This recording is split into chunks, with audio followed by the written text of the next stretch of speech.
Paradoxes are the friction points where language meets logic, where mathematics encounters infinity, where common sense collides with the counterintuitive nature of the universe. They have intrigued, baffled, and inspired thinkers for millennia, pushing the boundaries of philosophy, science, and mathematics, often revealing the subtle limits of our intuition and the hidden complexities within seemingly simple ideas. So, find a comfortable position, let the noise of the day begin to fade, allow your mind to settle, and join me as we explore these mind-bending concepts.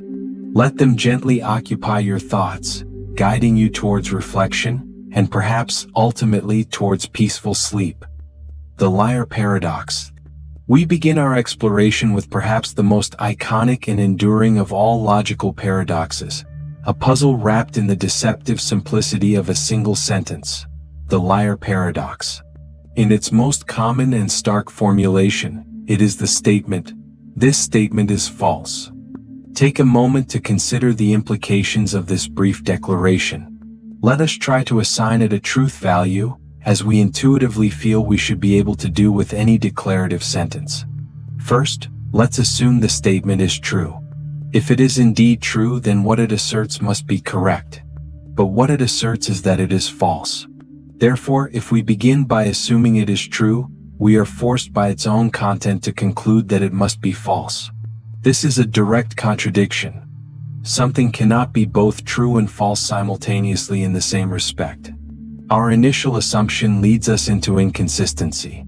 So, perhaps our initial assumption was wrong. Let's try the alternative. Assume the statement, "This statement is false," is actually false. If the statement is false, then what it asserts must be incorrect. The statement asserts its own falsity. If this assertion of falsity is incorrect, then the statement cannot be false. And if it cannot be false, according to the principle of bivalence, which suggests statements are either true or false, it must be true. So, by assuming the statement is false, we are logically compelled to conclude that it must be true. Again, we arrive at a contradiction. We find ourselves caught in an inescapable logical oscillation. True implies false and false implies true. The statement seems to defy the bedrock principles of classical logic, particularly the law of non-contradiction. A statement cannot be both true and false, and often the law of the excluded middle. A statement must be either true or false with no third option. It's like a snake eating its own tail, a conceptual loop that seemingly cannot be resolved within the standard framework of truth and falsehood. The roots of this paradox stretch back into antiquity. A famous precursor, often associated with the Liar Paradox though subtly different, involves Epimenides the Cretan, a philosopher and poet who lived around the 6th century BCE. He is famously quoted as having said, "All Cretans are liars." The puzzle arises because Epimenides himself was a Cretan. If his statement is true, then he, being a Cretan, must also be a liar. If he is a liar, then his statement, "All Cretans are liars," must be false. If his statement is false, it means that not all Cretans are liars. Some must tell the truth. This doesn't necessarily lead to a direct contradiction regarding Epimenides himself. Perhaps he is one of the lying Cretans, and his statement is indeed false because some other Cretans tell the truth. The paradox isn't quite as sharp here as in the direct, "This statement is false" formulation, which allows no such escape routes. However, the Epimenides version certainly points towards the dangers and complexities of self-reference and generalization about groups that include the speaker. The more direct and potent form, "This statement is false," forces the contradiction much more tightly. It belongs to a family of semantic paradoxes. Paradoxes that arise from the concepts of meaning, reference, and truth within language itself.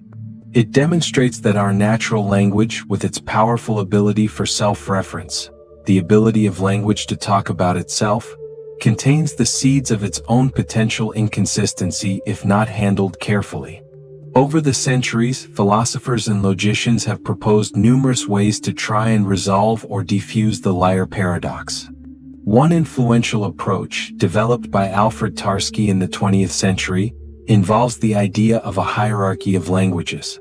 Tarski argued that the concept of truth for a particular language, the object language, cannot be adequately defined within that same language. Instead, you need a richer meta-language to talk about the truth or falsity of statements in the object language.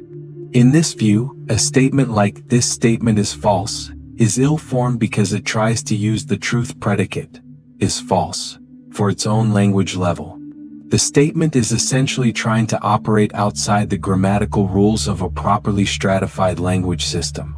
While this solves the paradox within formal systems, many feel it doesn't fully capture the intuitive problem as it occurs in natural, everyday language, where we don't consciously operate with distinct language levels. Another approach, associated with Saul Kripke, involves developing a theory of truth that allows for truth-value gaps. Kripke suggested that some sentences, like the liar sentence, are ungrounded. They fail to ultimately resolve to a definite truth value through any chain of reference to the world or other grounded sentences. Such sentences are neither true nor false. They simply fall into a gap. This approach avoids contradiction by rejecting the universal applicability of the law of the excluded middle for certain kinds of self-referential statements. These sentences are deemed paradoxical, and the theory provides a formal way to identify and handle them. A more radical approach is known as dialetheism, championed by philosophers like Graham Priest. Dialetheists propose that some contradictions are actually true. They accept that the liar sentence is both true and false. This requires abandoning the law of non-contradiction, a move most logicians are very hesitant to make, as it seems to undermine the very basis of rational argument. However, dialetheists argue that certain paradoxes, like the liar, provide compelling evidence that reality or language might, in some fringe cases, be genuinely inconsistent. Beyond these formal approaches, the liar paradox continues to resonate because it touches upon fundamental questions about how language maps onto reality. How do words acquire meaning? What does it mean for a statement to be true? Can language reliably describe itself without falling into traps? The paradox serves as a stark warning about the potential pitfalls hidden within the structure of our thought and communication. It shows that seemingly innocent linguistic constructions can harbor deep logical problems. It forces us to be more precise about concepts like truth and reference, and it reveals that the quest for a perfectly consistent and complete description of truth within a single system might be unattainable. It is a tiny linguistic keyhole through which we glimpse the vast and sometimes bewildering landscape of logic and meaning. Russell's Paradox. Having explored the paradoxes lurking within the structure of language and truth, we now turn our attention to the realm of mathematics, specifically to the foundations of set theory. Here we encounter Russell's Paradox, a discovery made by the brilliant philosopher, logician, and mathematician Bertrand Russell in 1901. This paradox sent shockwaves through the mathematical community at the time, revealing a fundamental flaw in the intuitive understanding of sets that had been developing, largely thanks to the work of George Cantor. The late 19th and early 20th centuries saw mathematicians striving to place mathematics on a rigorous logical foundation. Set theory seemed like a promising candidate for this foundation. A set was intuitively understood as simply a collection of distinct objects, called elements or members. This intuitive approach, often referred to as naive set theory, seemed straightforward enough. It relied heavily on what's called the unrestricted comprehension principle, or axiom schema of comprehension. This principle essentially stated that for any property or description you could clearly define, there exists a set containing precisely those objects that have that property. For example, if you can define the property being a prime number less than 10, then there exists a set 2, 3, 5, 7 containing all objects with that property. This seemed perfectly reasonable and powerful. It allowed mathematicians to define and work with a vast range of sets needed for various mathematical endeavors. Enter Bertrand Russell.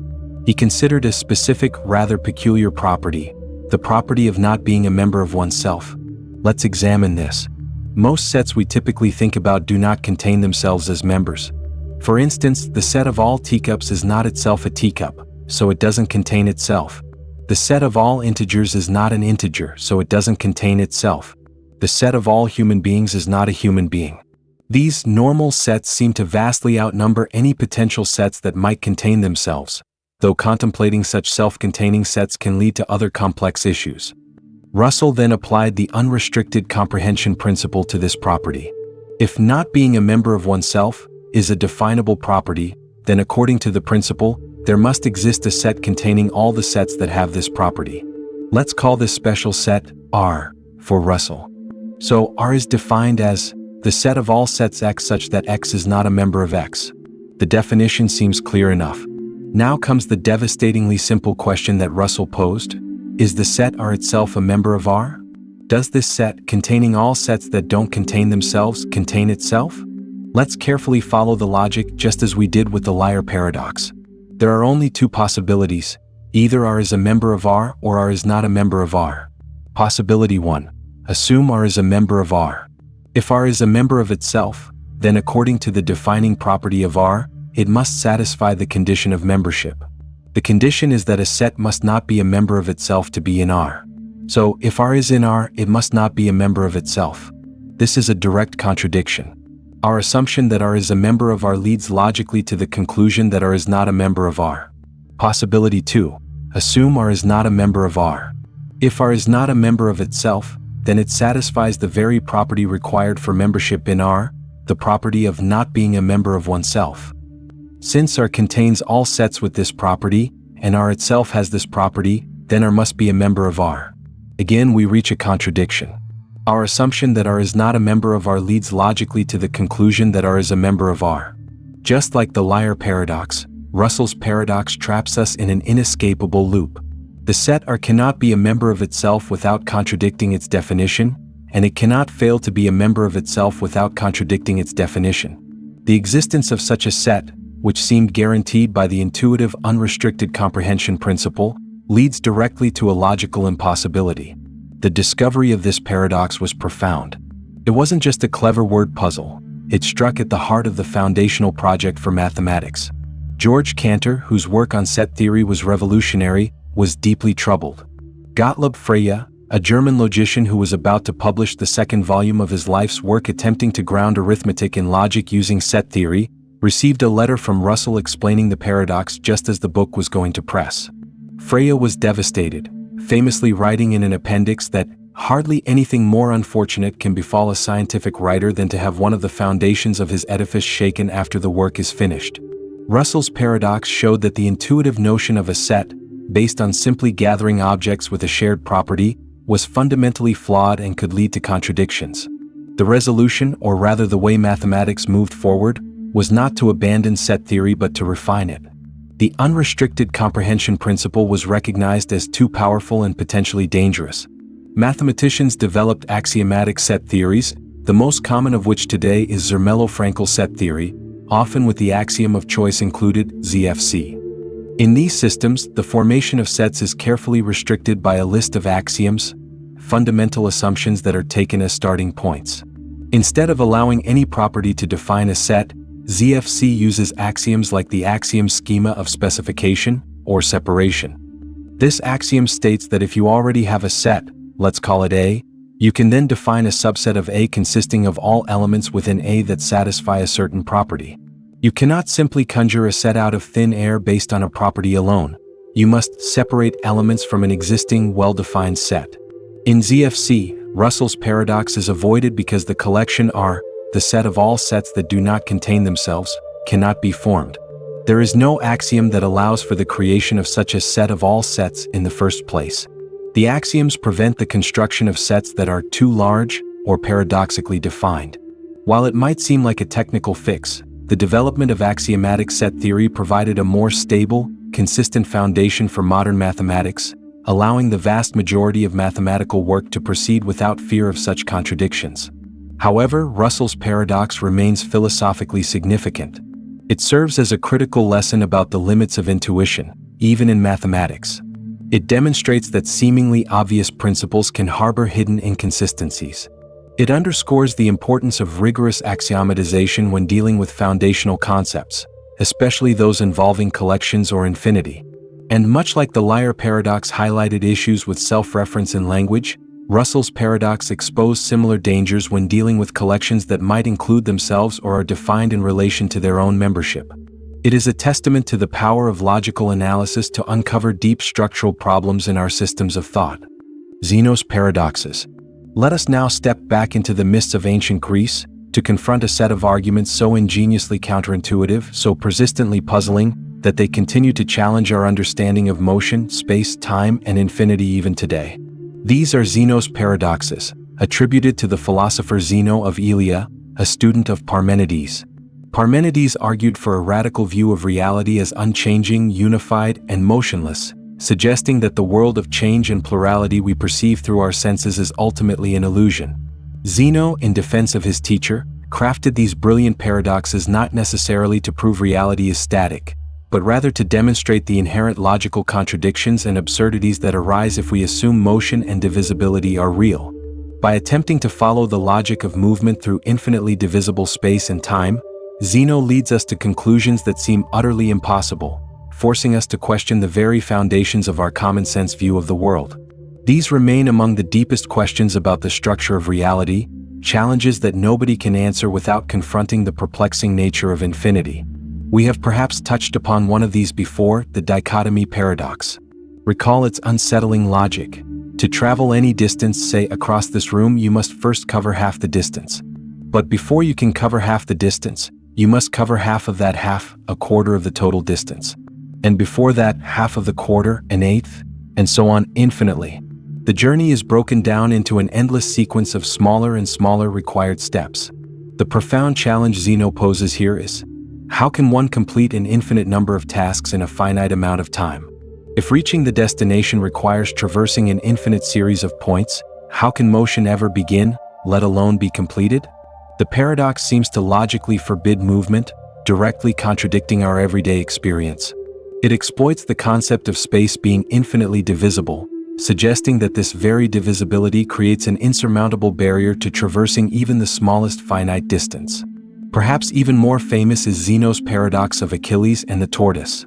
Imagine Achilles, the swiftest runner in all of Greece, racing against a slow tortoise, to whom he graciously gives a head start. Common sense dictates Achilles will quickly overtake the tortoise. But Zeno constructs an argument suggesting otherwise. To overtake the tortoise, Achilles must first reach the point where the tortoise started, let's call it point 1. By the time Achilles reaches point 1, the tortoise, however slowly, will have moved ahead to a new position, point 2. Now Achilles must reach point 2.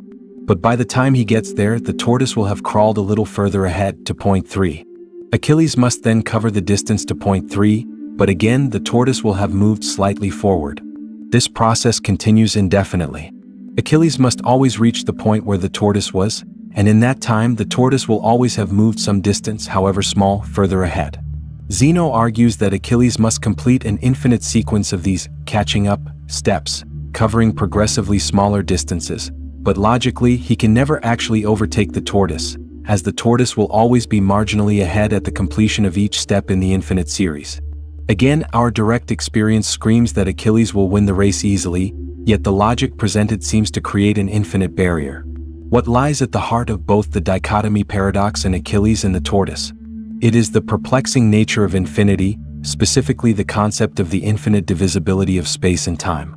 Zeno masterfully uses the idea that any finite distance or duration can be divided into infinitely many smaller parts. If traversing a distance requires completing an infinite number of subtasks, reaching infinitely many halfway points, or covering infinitely many catch-up distances, how is this possible? Our intuition struggles immensely with the idea of completing an infinite process. Mathematically, these paradoxes are often considered resolved through the development of calculus and the concept of convergent infinite series. We understand now that an infinite series of numbers can, in fact, sum to a finite value. In the dichotomy paradox, the sum of the infinite series of distances, 1/2 plus 1/4 plus 1/8 plus, mathematically converges to 1, the total distance. Similarly, the sum of the infinitely decreasing time intervals required for Achilles to cover each successive gap also converges to a finite point in time, precisely when he overtakes the tortoise. Calculus provides tools to handle these infinite sums and demonstrate that motion over a finite distance, composed of infinite subdivisions, can occur in finite time. However, while mathematics provides a consistent description and model of how motion occurs despite infinite divisibility, the philosophical unease often lingers. Does the mathematical resolution fully address the metaphysical core of Zeno's challenge? Does summing an infinite series truly capture the physical act of traversing infinitely many points? Zeno's arguments force us to probe the very nature of space and time.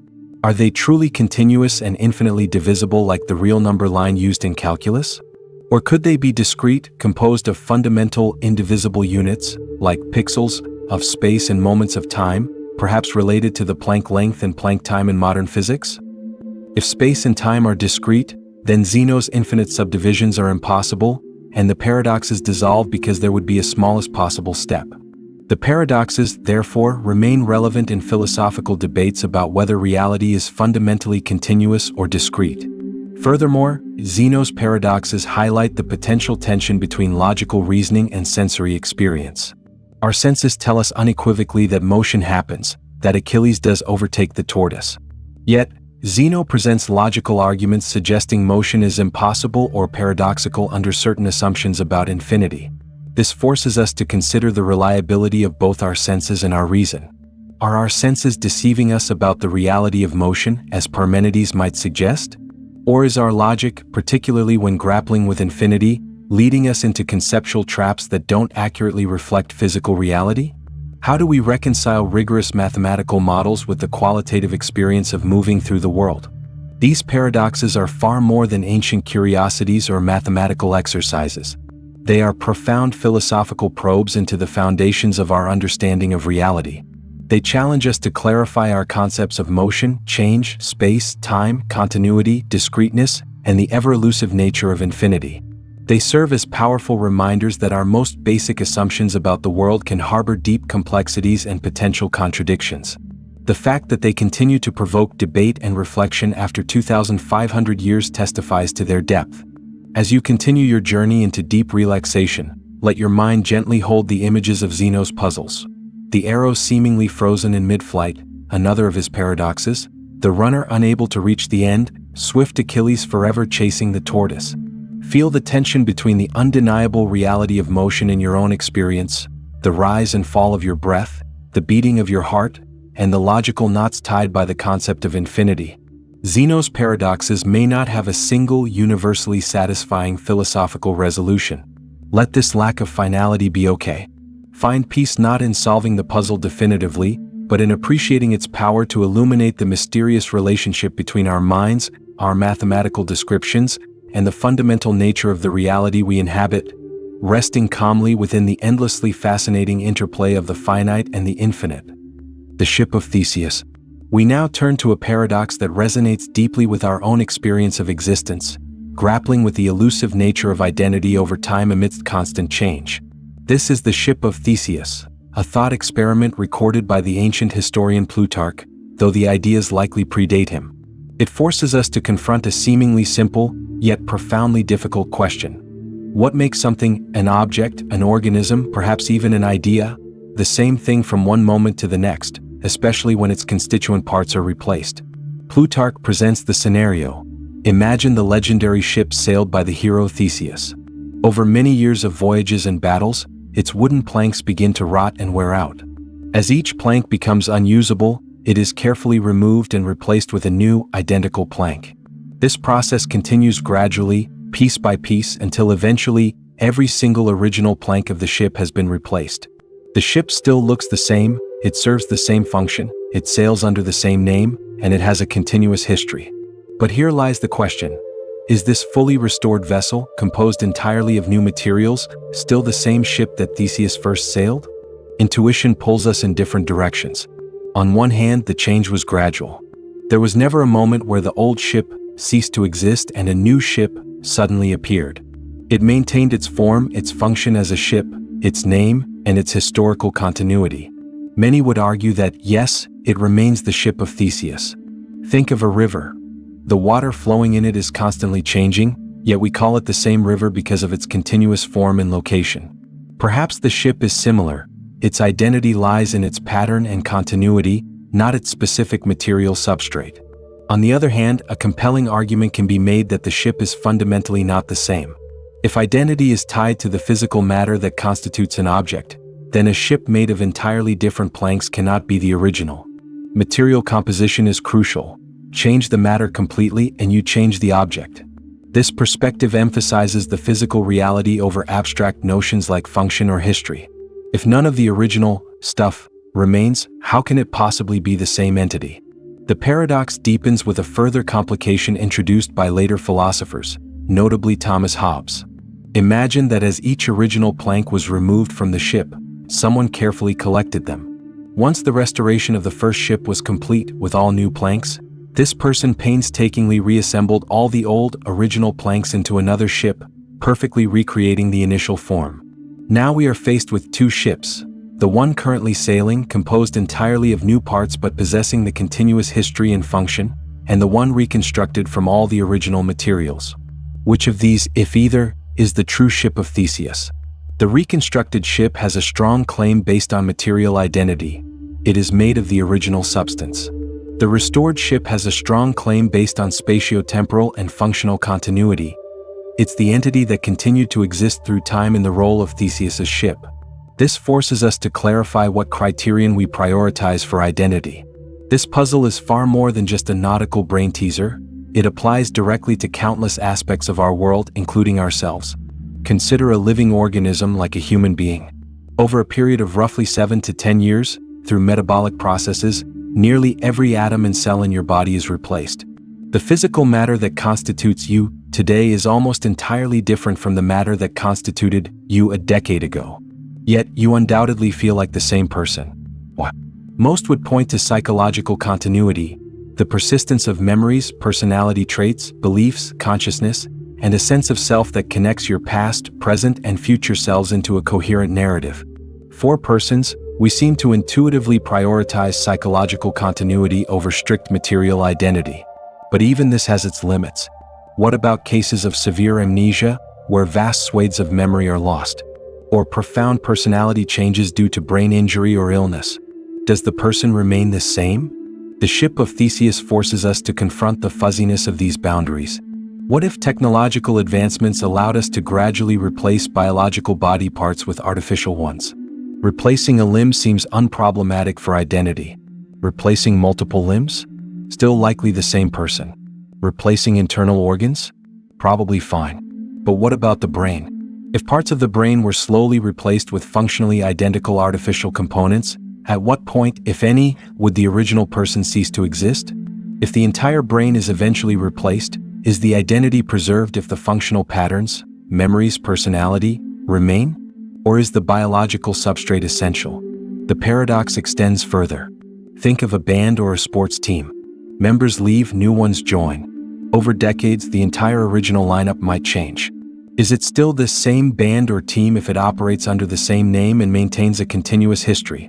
Fans might say yes, focusing on the continuity of the institution, while critics or purists might argue it's fundamentally different. Consider a university that changes its location, its faculty, its curriculum, and its name over centuries. Is it still the same institution founded long ago?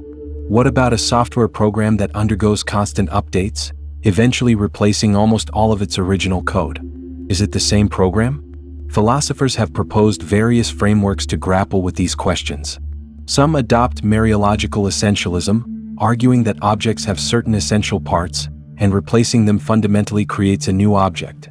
Others subscribe to perdurantism or four-dimensionalism, viewing objects not as enduring entities wholly present at each moment, but as four-dimensional space-time worms extended across time.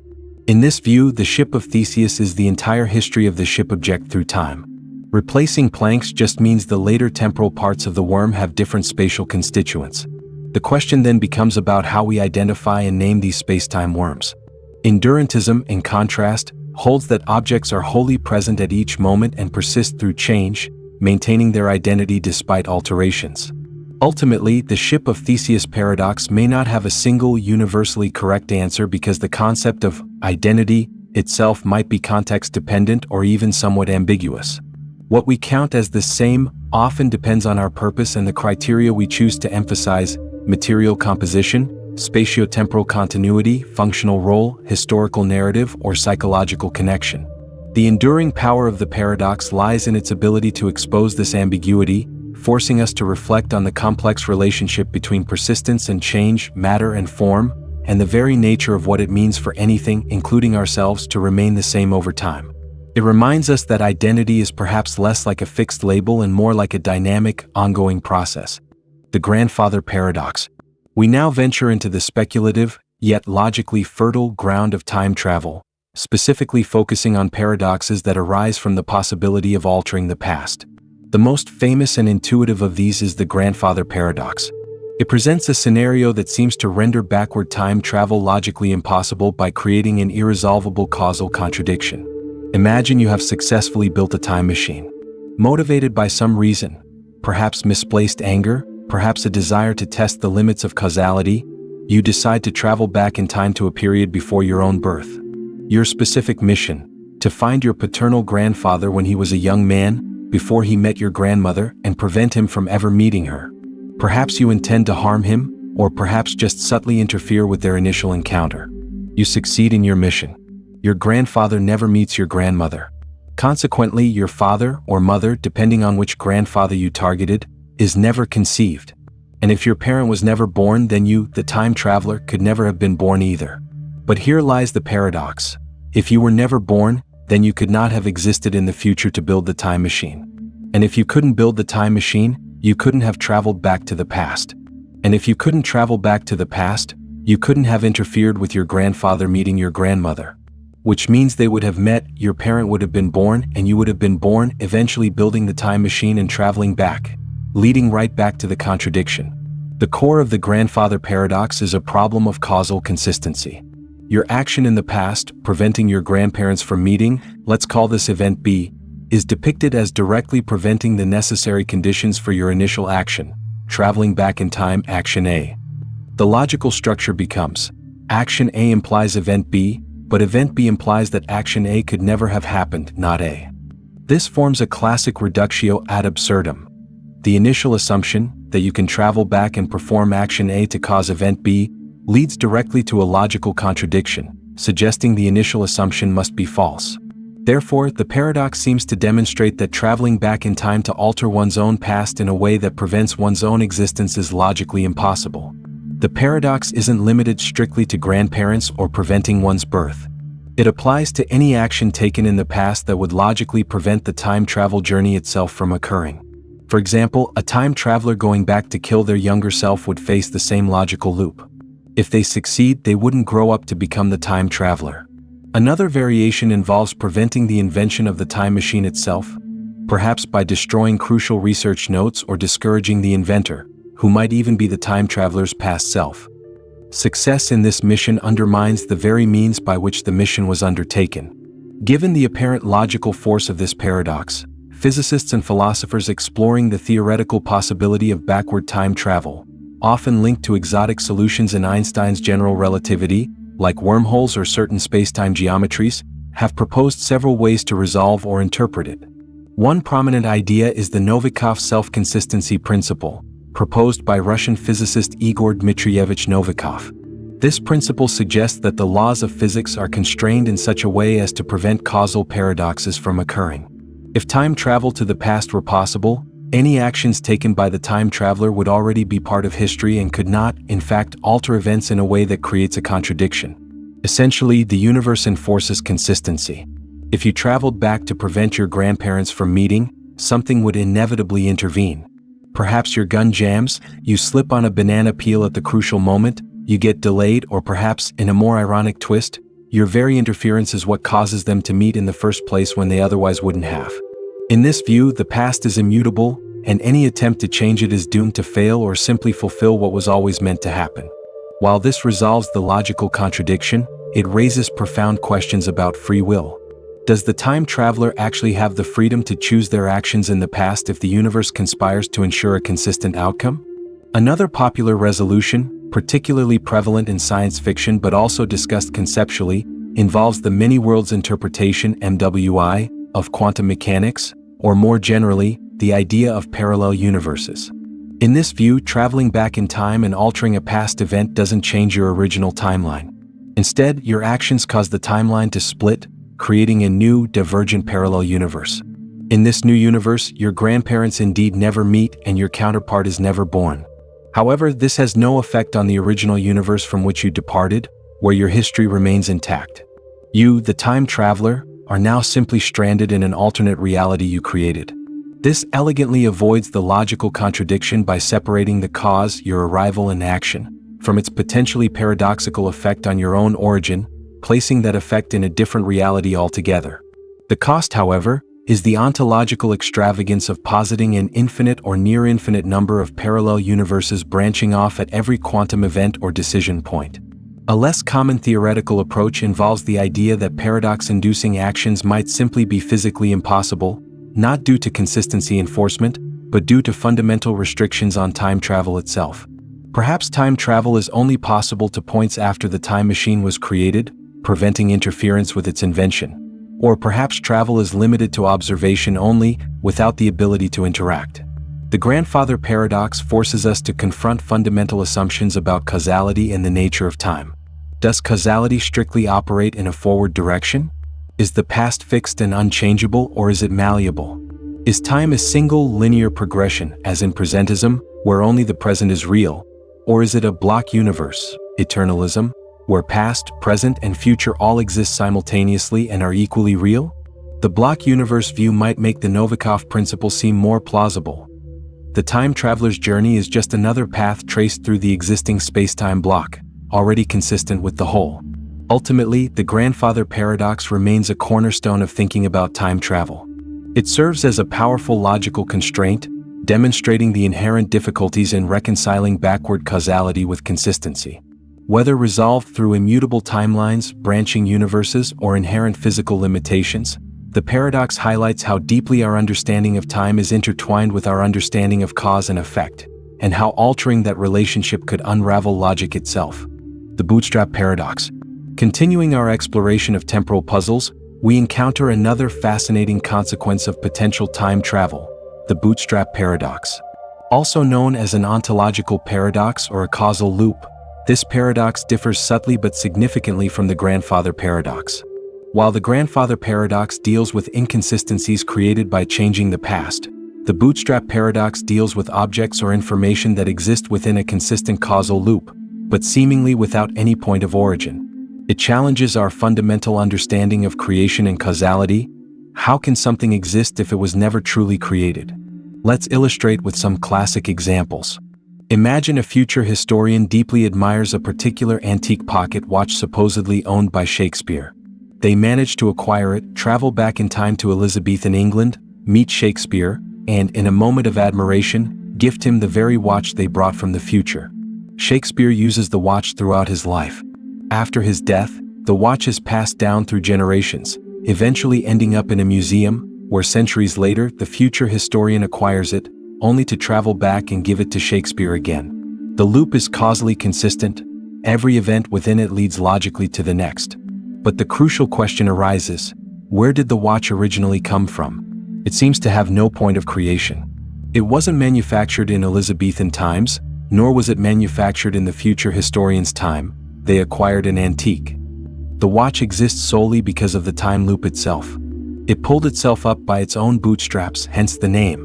Consider another example, this time involving information. Imagine a passionate music lover who reveres the works of Beethoven. They possess all the sheet music for his symphonies. Using a time machine, they travel back to Vienna in the late 18th century, find a young, struggling Beethoven before he has composed his major works, and give him the complete scores brought from the future.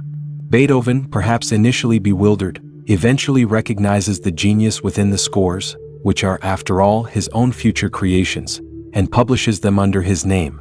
These symphonies become cornerstones of classical music. Centuries later, the music lover grows up hearing and loving this music, eventually obtaining the scores and deciding to travel back in time to ensure the struggling composer receives them, completing the loop. Again, the timeline is consistent. Beethoven published the music lover heard it and took it back.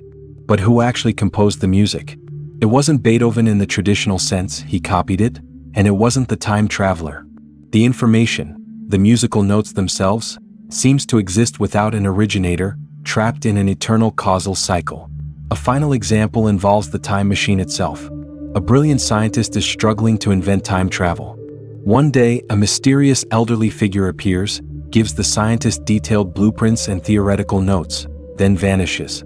Using these plans, the scientist successfully builds the time machine.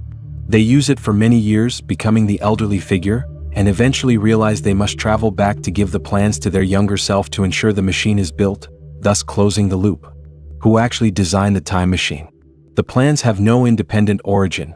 They exist only because they were passed back and forth through time. The core problem presented by the Bootstrap Paradox is the apparent violation of our expectation that things, objects, information, ideas, must have an origin point. We naturally assume a linear chain of cause and effect where things are created or discovered at a specific time. Bootstrap paradoxes present scenarios where this chain loops back on itself, eliminating the need for an initial creation event. The object or information simply is sustained by its own cyclical journey through time. Unlike the grandfather paradox, which suggests inconsistency, the Bootstrap paradox often aligns perfectly with the Novikov self-consistency principle. The principle states that only consistent histories are possible. A bootstrap loop is internally consistent. Every event within the loop causes the next event in the loop. There's no logical contradiction like A implies not A.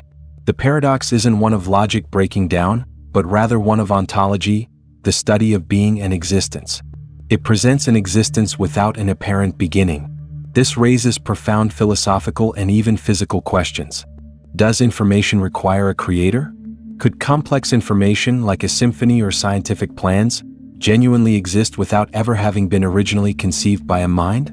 This challenges our notions of creativity, discovery, and intelligence. If Beethoven didn't truly compose his symphonies in this scenario, what does that say about genius? From a physics perspective, physical objects face the challenge of entropy, the tendency of systems to become more disordered over time. How could a physical object like a watch survive potentially infinite journeys through a time loop without wearing down, breaking, or accumulating changes? Science fiction often ignores this, but it's a significant hurdle for the physical plausibility of bootstrapped objects. Information might fare slightly better, as it can be copied perfectly, but even the medium carrying the information, like paper or a digital file, would likely degrade. Some argue that bootstrap paradoxes are simply impossible for these reasons. Entropy would destroy objects, and perhaps there's a fundamental law preventing originless information. Others accept them as a bizarre but logically permissible consequence if closed time-like curves or similar time travel mechanisms exist. They represent a universe where causality can be circular, where effects can, in a sense, be their own causes, perpetually sustaining themselves across time. The Bootstrap Paradox forces us to stretch our minds beyond linear thinking. It compels us to consider a reality where the neat progression from creation to existence might break down. It asks us to imagine a universe where some things might not have a beginning in the way we understand it, existing instead as self-contained, consistent loops within the fabric of spacetime. While purely hypothetical, it remains one of the most intriguing and conceptually challenging paradoxes born from the idea of traveling through time. Alright, let's continue our journey through these fascinating conceptual landscapes. The twin paradox. We now shift from paradoxes rooted primarily in logic or identity to one arising directly from the counterintuitive, yet experimentally verified principles of modern physics, specifically Albert Einstein's theory of special relativity. The twin paradox is perhaps the most famous illustrative example of a phenomenon called time dilation, and while often called a paradox, it's more accurately described as a veridical paradox. A situation that seems contradictory based on common sense but is actually a true consequence of physical law. It highlights how our everyday intuitions about time being absolute and universal break down at speeds approaching the speed of light. The scenario is typically presented as follows. Imagine a pair of identical twins, let's call them Alice and Bob. Alice decides to embark on an extraordinary journey into space. She boards a highly advanced spaceship capable of accelerating to a significant fraction of the speed of light, say 80% or 90% of light speed. Bob remains on Earth. Alice travels to a distant star system, perhaps Proxima Centauri, and then turns around and travels back to Earth at the same high speed. According to Einstein's special relativity, time passes differently for observers who are moving relative to each other, especially at very high velocities. Specifically, time slows down for the moving observer relative to the stationary observer. This phenomenon is known as time dilation. Therefore, during Alice's high-speed journey through space, time aboard her spaceship passes more slowly than time passes for Bob back on Earth. When Alice finally returns to Earth after her long voyage, which might have felt like, say, 10 years to her according to her spaceship's clocks and her own biological aging, she finds that much more time has passed on Earth. Bob, her twin brother who stayed behind, might have aged 20, 30, or even more years, depending on the speed and duration of Alice's journey. Upon her return, Alice, the traveling twin, is significantly younger than Bob, the stay-at-home twin.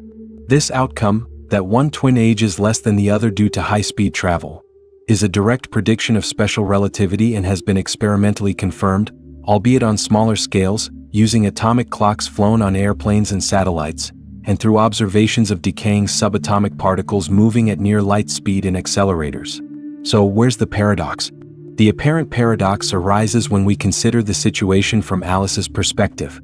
Special relativity states that motion is relative. From Alice's point of view aboard the spaceship, she could consider herself stationary, and it is the Earth, carrying Bob, that moved away from her at high speed and then returned. If motion is purely relative, shouldn't Bob, who was moving relative to Alice, have experienced time dilation from her perspective? Shouldn't Bob be the younger twin when they reunite? It seems we have a symmetrical situation where each twin could claim the other aged more slowly, leading to a contradiction when they meet and compare their ages. Who is really younger? The resolution lies in recognizing that the situation is not perfectly symmetrical. While special relativity deals with constant velocity, inertial frames of reference, the twin who travels must undergo acceleration to leave Earth, turn around at the distant star, and decelerate to return to Earth. Bob, remaining on Earth, approximated here as an inertial frame, though technically it's not perfectly inertial due to rotation and orbit, the effect is negligible compared to the spaceship's accelerations, does not experience these significant accelerations. It is the acceleration experienced by the traveling twin Alice that breaks the symmetry of the situation. While special relativity can handle the constant velocity legs of the journey, understanding the effect of acceleration requires invoking Einstein's theory of general relativity, or at least carefully analyzing the change in reference frames during acceleration within special relativity. During the periods of acceleration, speeding up, slowing down, turning around, Alice changes her frame of reference. This change is crucial. An observer undergoing acceleration can definitively say they are the one accelerating, unlike observers moving at constant velocity relative to each other, who can equally claim the other is moving. When the calculations are done correctly, incorporating the effects of acceleration or carefully tracking the switching of inertial frames, the result is unambiguous. The twin who undergoes the round trip involving acceleration, Alice, will always experience less elapsed time, she will be younger, than the twin who remained in a relatively inertial frame, Bob. The periods of acceleration are where the asymmetry lies, making Alice's experience fundamentally different from Bob's. So, the paradox dissolves upon realizing the asymmetry introduced by acceleration. It's not a contradiction within physics but a failure of applying the principles of special relativity, which strictly applies to inertial frames, too simplistically to a scenario that inherently involves non-inertial motion, acceleration. The outcome is a genuine physical effect predicted by relativity. Despite the resolution, the twin paradox remains deeply counterintuitive because it forces us to abandon the Newtonian concept of absolute time, the idea that time flows at the same rate for everyone everywhere regardless of their motion. Relativity teaches us that time is relative.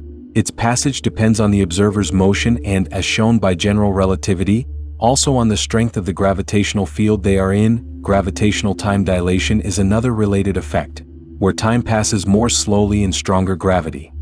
The implications are profound. It means that there is no single universal now across the cosmos. It suggests that journeys at relativistic speeds could genuinely alter the aging process relative to a starting point. While building spaceships capable of the speeds described in the paradox remains far beyond our current technology, the principle itself is woven into the fabric of spacetime as described by modern physics. The twin paradox serves as a powerful illustration of how different our universe is from the one described by classical intuition. It challenges our ingrained assumptions about time and simultaneity, revealing a cosmos where the flow of time itself is dynamic and observer-dependent, a consequence of the fundamental interconnectedness of space, time, and motion. It's a paradox that, once understood, expands our conception of reality. The Sorites Paradox. From the cosmic scales of relativity, we now return to the intricacies of language and logic, focusing on a paradox that arises not from self-reference or complex physics, but from the inherent vagueness present in many of the words we use every day. This is the Sorites Paradox, also known as the Paradox of the Heap from the Greek word soros, meaning heap. It challenges our ability to draw precise boundaries for concepts that seem inherently fuzzy. The paradox is typically presented with a heap of sand. Consider a large collection of sand grains that undoubtedly constitutes a heap. Now imagine removing just one single grain of sand. Would you still call the remaining collection a heap? Almost certainly yes. The removal of a single grain seems insignificant. It doesn't change the fundamental heapness of the collection. Now suppose we continue this process. We remove another grain. It's still clearly a heap. We remove another and another. At each step, the removal of just one grain seems too small an action to transform what was a heap into something that is not a heap. The premise seems sound. If you have a heap of sand, removing one grain leaves you with a heap. However, if we repeat this process enough times, removing grain after grain, we will eventually be left with only one grain of sand, or perhaps even 0 grains. Clearly, one grain of sand does not constitute a heap, nor does 0 grains. So, we started with something that was a heap and ended with something that was definitively not a heap, yet at no single step in the process did the removal of one grain seem to make the crucial difference. Where exactly did the heap cease to be a heap? The paradox lies in the fact that there seems to be no sharp, non-arbitrary boundary line between being a heap and not being a heap. The term heap is inherently vague. We can identify clear cases. 1,000,000 grains is a heap, 1 grain is not, but the transition zone is blurry. If removing one grain never changes a heap into a non-heap, then logic seems to imply that even 1 grain or 0 grains must still be a heap, which is absurd. Conversely, if there is a specific number of grains, say n, such that n grains form a heap but n1 grains do not, this seems completely arbitrary. Why should that single grain make all the difference? What magical property does the nth grain possess? This paradox isn't limited to heaps of sand. It applies to countless vague predicates we use in everyday language. Consider the term bald. A person with a full head of hair is clearly not bald. A person with no hair at all is clearly bald. But what about the process of losing hair one strand at a time? If someone is not bald, does losing one single hair make them bald? It seems absurd to say yes. Yet, if losing one hair never makes someone bald, then even a person with 0 hairs would logically have to be considered not bald. Again, we face the problem of a blurry boundary. When exactly does someone transition from not bald to bald? The same logic applies to concepts like tall, rich, old, red. Consider shades transitioning from red to orange, child versus adult, and many others. These terms work perfectly well in most everyday situations where we deal with clear cases, but they break down when we try to apply them near the borderline. The Sorites Paradox poses a significant challenge to classical logic, which typically assumes that predicates are precise. A statement like X is a heap or Y is bald should be either definitively true or definitively false. Vagueness seems to resist this binary classification. Several philosophical approaches have been proposed to address the paradox. Denying the paradox, epistemicism. Some philosophers, like Timothy Williamson, argue that there is indeed a sharp boundary, but we simply don't know where it is. According to epistemicism, there is a precise number of grains n that distinguishes a heap from a non-heap, or a precise number of hairs that distinguishes bald from not bald. Our inability to identify this boundary is due to our ignorance, not due to any inherent semantic vagueness in the terms themselves. This view preserves classical logic but strikes many as highly counterintuitive. How could there be a precise, yet unknowable, cutoff point for heap? Accepting vagueness, supervaluationism. This approach acknowledges that vague terms genuinely lack sharp boundaries. A statement like, a collection of 500 grains is a heap, might be neither definitively true nor definitively false, but rather indeterminate. Supervaluationism suggests that we can still reason logically with vague terms by considering all possible precise ways the term could be defined, all precisifications. A statement is considered supertrue if it comes out true under all acceptable ways of making the vague term precise, superfalse if it's false under all of them and indeterminate otherwise. In the Sorites sequence, the initial premise, 1,000,000 grains is a heap, Is super true the final conclusion, 1 grain is a heap? Is super false but the crucial inductive step, if k grains is a heap, then k1 grains is a heap, fails to be super true because for borderline values of k, some ways of drawing the line will make it false. Many-valued logic. Classical logic uses 2 truth values, true, false. Many-valued logics introduce additional truth values, such as indeterminate or degrees of truth, e.g. fuzzy logic. In fuzzy logic, a statement like x is a heap might not be simply true or false, but could have a truth value represented by a number between 0, completely false, and 1, completely true. As grains are removed, the truth value of it is a heap gradually decreases from 1 towards 0. This approach embraces the gradual nature of vague concepts but requires moving beyond the framework of classical logic. Contextualism. This view argues that the applicability of a vague term depends heavily on the context of its use. What counts as tall for a basketball player is different from what counts as tall for a jockey. Similarly, what counts as a heap might depend on the purpose of the discussion. Contextualism suggests the paradox arises partly because we try to apply the term outside a sufficiently defined context. The Sorites Paradox remains a vital topic in philosophy of language and logic because it highlights a fundamental feature of how humans categorize and describe the world. Our concepts often have fuzzy edges, reflecting the continuous nature of many real-world phenomena. While this vagueness rarely causes problems in everyday communication, the paradox reveals the logical tensions that arise when we demand absolute precision from inherently imprecise tools. It forces us to think about the relationship between language, logic, and the continuous, often messy reality we inhabit. The unexpected hanging paradox. Our next paradox delves into the intriguing interplay between logic, expectation, and the very nature of surprise. Known as the unexpected hanging paradox, or sometimes the surprise examination paradox, it presents a scenario where seemingly flawless logical deduction leads to a conclusion that is then contradicted by events, leaving us questioning the power and limits of predictive reasoning. The classic setup involves a prisoner who has been sentenced to be hanged. The judge announces the sentence with a peculiar condition: you will be hanged at noon on one of the weekdays of next week, Monday, Tuesday, Wednesday, Thursday, or Friday. However, the exact day of the hanging will be a surprise. You will not know the day of your hanging until the executioner arrives at your cell door at noon on that day. The prisoner, upon returning to their cell, begins to ponder the judge's decree. Being logically astute, they start to reason as follows. The hanging cannot possibly take place on Friday, the prisoner thinks. Because if I haven't been hanged by the end of Thursday, then come Friday morning, I would know that the hanging must occur on Friday. It would be the only day left. But the judge explicitly stated the hanging would be a surprise. If I know it's coming on Friday, it's no longer a surprise. Therefore, Friday is ruled out as the day of the hanging. Feeling somewhat relieved, the prisoner continues their deduction. Now that Friday is impossible, the latest the hanging could occur is Thursday. But wait, they reason further, if I haven't been hanged by the end of Wednesday and knowing Friday is already impossible, then come Thursday morning, I would know the hanging must be on Thursday.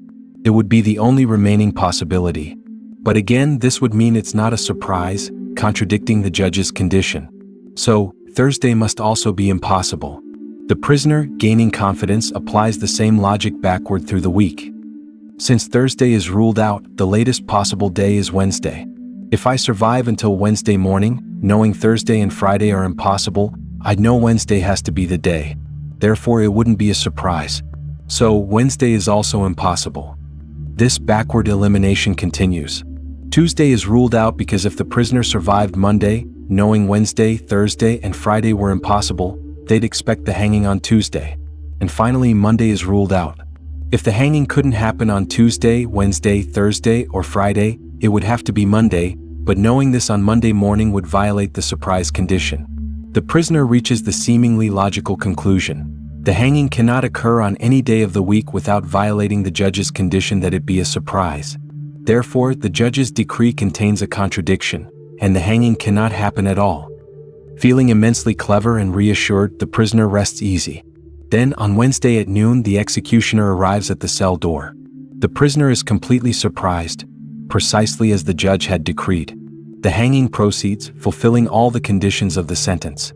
Where did the prisoner's seemingly impeccable logic go wrong? The execution was a surprise, even though the prisoner's deduction seemed to prove it impossible. This is the crux of the paradox. The paradox highlights a tension between the statement made by the judge and the prisoner's ability to use that very statement to deduce future events. There are several lines of thought attempting to resolve this. Faulty premise/self-undermining belief. One common analysis suggests the prisoner's error lies in trusting the judge's entire statement too implicitly at the start of the deduction. The judge makes two claims: A, the hanging will occur next week, and B, it will be a surprise. The prisoner's reasoning assumes both parts are true and knowable in advance. However, the very act of deducing that the hanging cannot happen on Friday relies on the prisoner believing they will survive until Thursday evening and still believing the judge's surprise condition holds. If the prisoner truly believes the judge's statement, A, that they will be hanged, their deduction process becomes self-undermining. For example, to rule out Friday, the prisoner must assume they could potentially reach Thursday evening still believing they will be hanged surprisingly. But their own logic aims to disprove this possibility. Nature of knowledge and surprise. Another perspective focuses on the nature of knowledge and surprise. What does it mean to know something will happen? What constitutes a surprise? Perhaps the prisoner's deduction gives them a form of logical conclusion, but not the kind of certain knowledge that eliminates genuine surprise when the executioner actually appears. The event itself, the arrival of the executioner, provides a different, more immediate kind of knowledge that overrides the prior abstract deduction.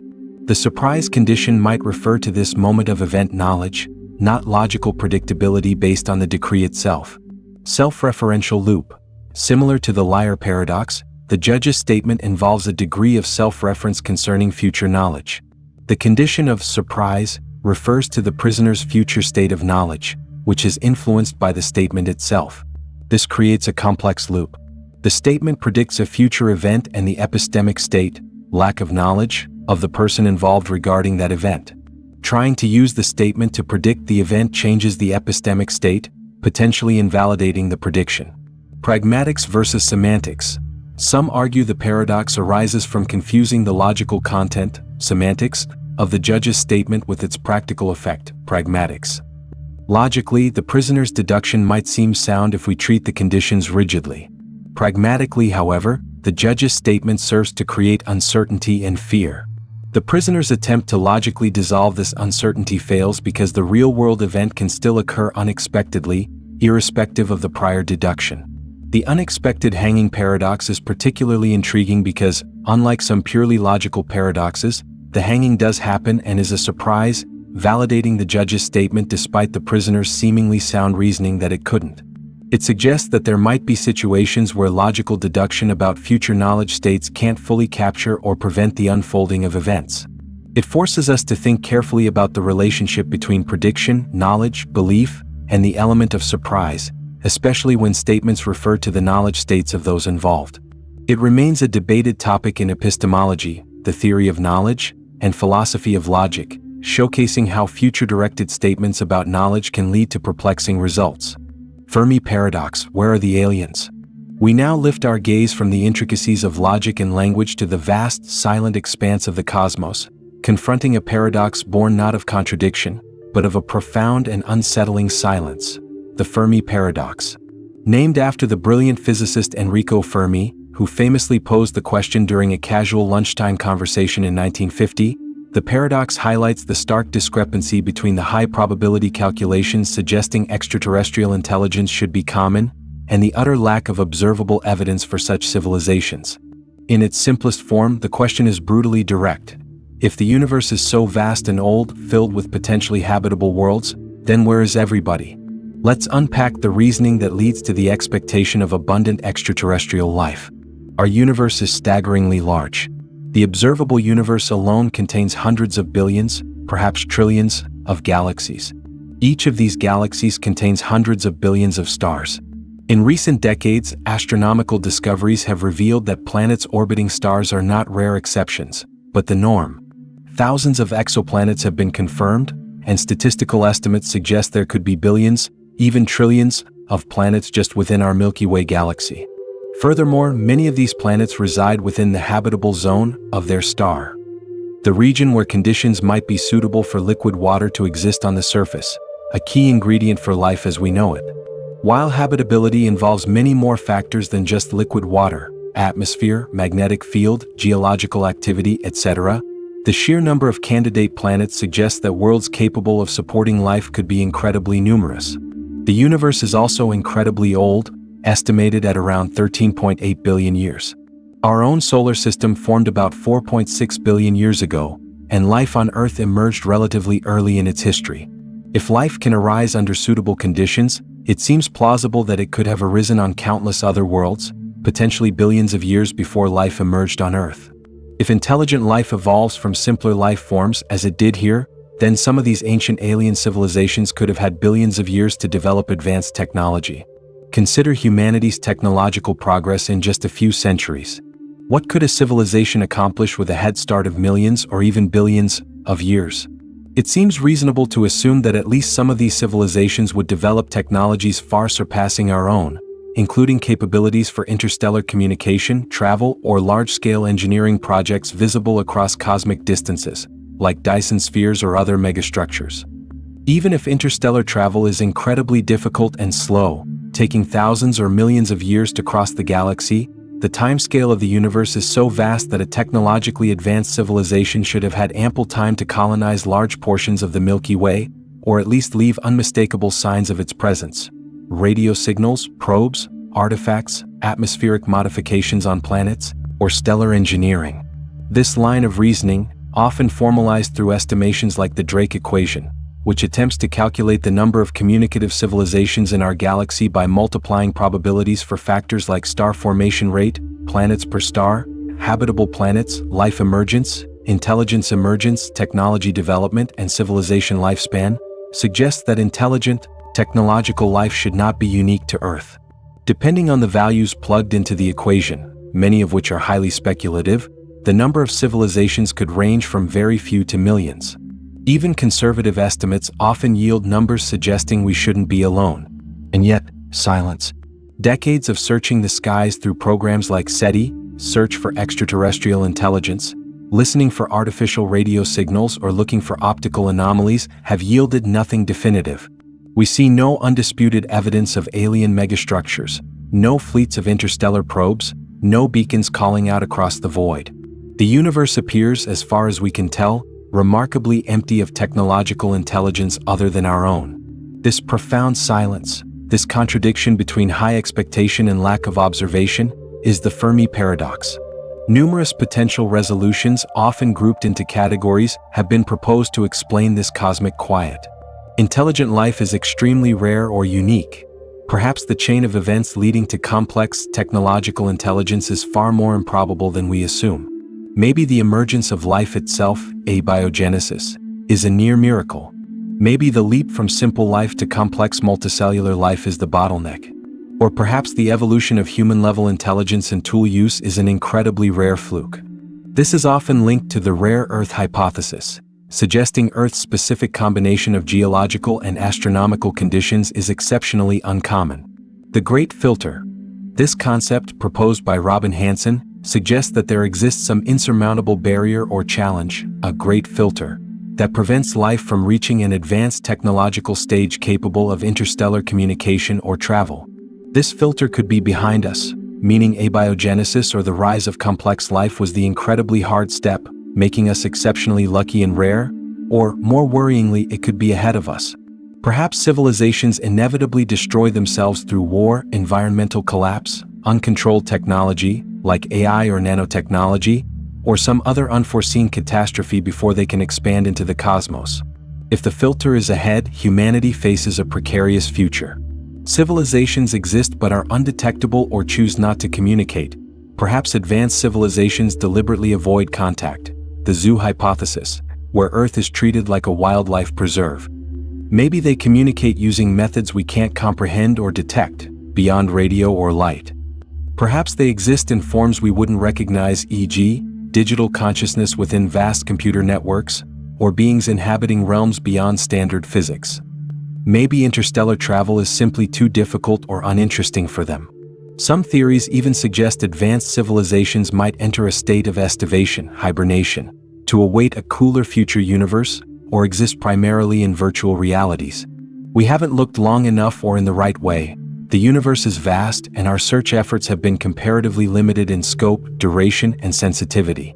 Perhaps signals are out there, but we haven't pointed our instruments in the right direction at the right time, or we lack the technology to decode them. Maybe alien life exists in subsurface oceans, like on Europa or Enceladus, and hasn't developed outward-facing technology. We are fundamentally misunderstanding life or intelligence. Our search is based on life as we know it. Perhaps life elsewhere is based on different chemistry, exists in extreme environments we dismiss, or intelligence evolves in ways that don't lead to technology in the human sense. The Fermi Paradox remains unresolved. Each potential solution carries its own weight and implications, some hopeful, others deeply sobering. It forces us to confront our place in the universe, questioning our uniqueness, our future prospects, and the very nature of life and intelligence. Are we the first, the only, or just tragically early or late to a cosmic conversation? The silence of the stars is not just an absence of signal. It's a profound question echoing through the vastness, challenging us to listen harder, look deeper, and contemplate the possibility that the answer might be more complex, or perhaps more isolating than we ever imagined. Olbers Paradox: why is the night sky dark? Before humanity peered deep into the cosmos with powerful telescopes or contemplated the existence of alien civilizations, a much more fundamental paradox puzzled astronomers who considered the implications of an infinite universe. Why is the night sky dark? This question, seemingly simple, forms the basis of Olbers Paradox, named after the German astronomer Heinrich Wilhelm Olbers, who popularized it in the 19th century, though the core idea had been discussed by earlier thinkers like Thomas Digges, Johannes Kepler, and Edmund Halley. The paradox arises from a set of seemingly reasonable assumptions about the universe that were common before the 20th century. The universe is infinite in spatial extent. The universe is infinitely old, or at least old enough for light from distant stars to have reached us. The universe is, on a large scale, uniformly populated with stars, or galaxies, which are collections of stars. Stars are, on average, similar in brightness throughout the universe. If these assumptions were true, then no matter which direction you looked in the night sky, your line of sight should eventually intersect with the surface of a star. Imagine the universe as an infinite forest filled uniformly with trees. No matter where you stand or which direction you look, your view will eventually be blocked by a tree trunk. Similarly, in an infinite, uniform universe filled with stars, every point in the night sky should ultimately terminate on the surface of a star. Furthermore, consider shells of stars at increasing distances from Earth. As you look further out, the stars in a distant shell appear fainter due to the inverse square law: brightness decreases with the square of the distance. However, the number of stars within a shell of a given thickness increases with the square of the distance, as the surface area of the sphere grows. These two effects, individual stars getting fainter but their number increasing, should perfectly cancel each other out. This means that each shell of stars, regardless of its distance, should contribute roughly the same amount of total light to the observer on Earth. If the universe is infinite, there are infinitely many such shells. Adding up the light contribution from an infinite number of shells, each contributing a finite amount of light, leads to a stunning conclusion. The entire night sky should be blindingly bright, at least as bright as the surface of an average star, like our sun. There should be no darkness between the stars, no night as we know it. Yet, demonstrably, the night sky is dark. We see distinct stars separated by vast stretches of blackness. This stark contradiction between the theoretical prediction of a blindingly bright sky, based on the assumptions of an infinite, eternal, static, and uniform universe, and the simple observation of nighttime darkness is Olbers Paradox. For centuries, attempts were made to resolve the paradox within the framework of those assumptions, but they generally failed. Some proposed that dust clouds between stars absorbed the light from distant sources. However, later calculations showed that this wouldn't work. Over an infinite time, the dust clouds themselves would heat up from absorbing starlight and eventually glow just as brightly as the stars themselves, re-radiating the energy. The true resolution of Olbers' paradox had to await the revolutionary discoveries of 20th century cosmology, which overturned the core assumptions upon which the paradox was built. The universe has a finite age. The Big Bang theory tells us the universe began approximately 13.8 billion years ago. This means that light from stars or galaxies beyond a certain distance, roughly 13.8 billion light-years, defining the edge of the observable universe, simply hasn't had enough time to reach us yet. Our line of sight does not extend infinitely. it terminates not necessarily on a star, but at the cosmic horizon representing the maximum distance light could travel since the universe began. There isn't an infinite number of shells contributing light, only a finite number within our observable sphere. This is now considered the dominant factor in resolving the paradox. The universe is expanding. Edwin Hubble's observations in the 1920s revealed that distant galaxies are moving away from us, and the farther away they are, the faster they recede. This expansion of spacetime causes the light emitted from these distant objects to be stretched to longer, redder wavelengths, a phenomenon called cosmological redshift. For extremely distant objects, the light can be redshifted so much that its energy is significantly reduced, potentially shifting it out of the visible spectrum entirely and into the infrared or microwave range. This redshift effect further diminishes the energy and brightness of light arriving from the farthest reaches of the cosmos, contributing to the darkness of the night sky. Stars have finite lifespans and energy. Stars are not eternal sources of light. They are born, burn through their nuclear fuel over millions or billions of years, and eventually die, becoming white dwarfs, neutron stars, or black holes. While new stars are constantly forming, the total amount of light energy produced by stars over the finite age of the universe is limited. There isn't an infinite, inexhaustible supply of starlight filling space. While the finite age of the observable universe is the primary reason the night sky is dark, the expansion, causing redshift, and the finite energy output of stars also play contributing roles. Olbers Paradox, therefore, serves as a beautiful example of how a simple observation, the darkness of night, can lead to profound insights about the fundamental nature of the cosmos.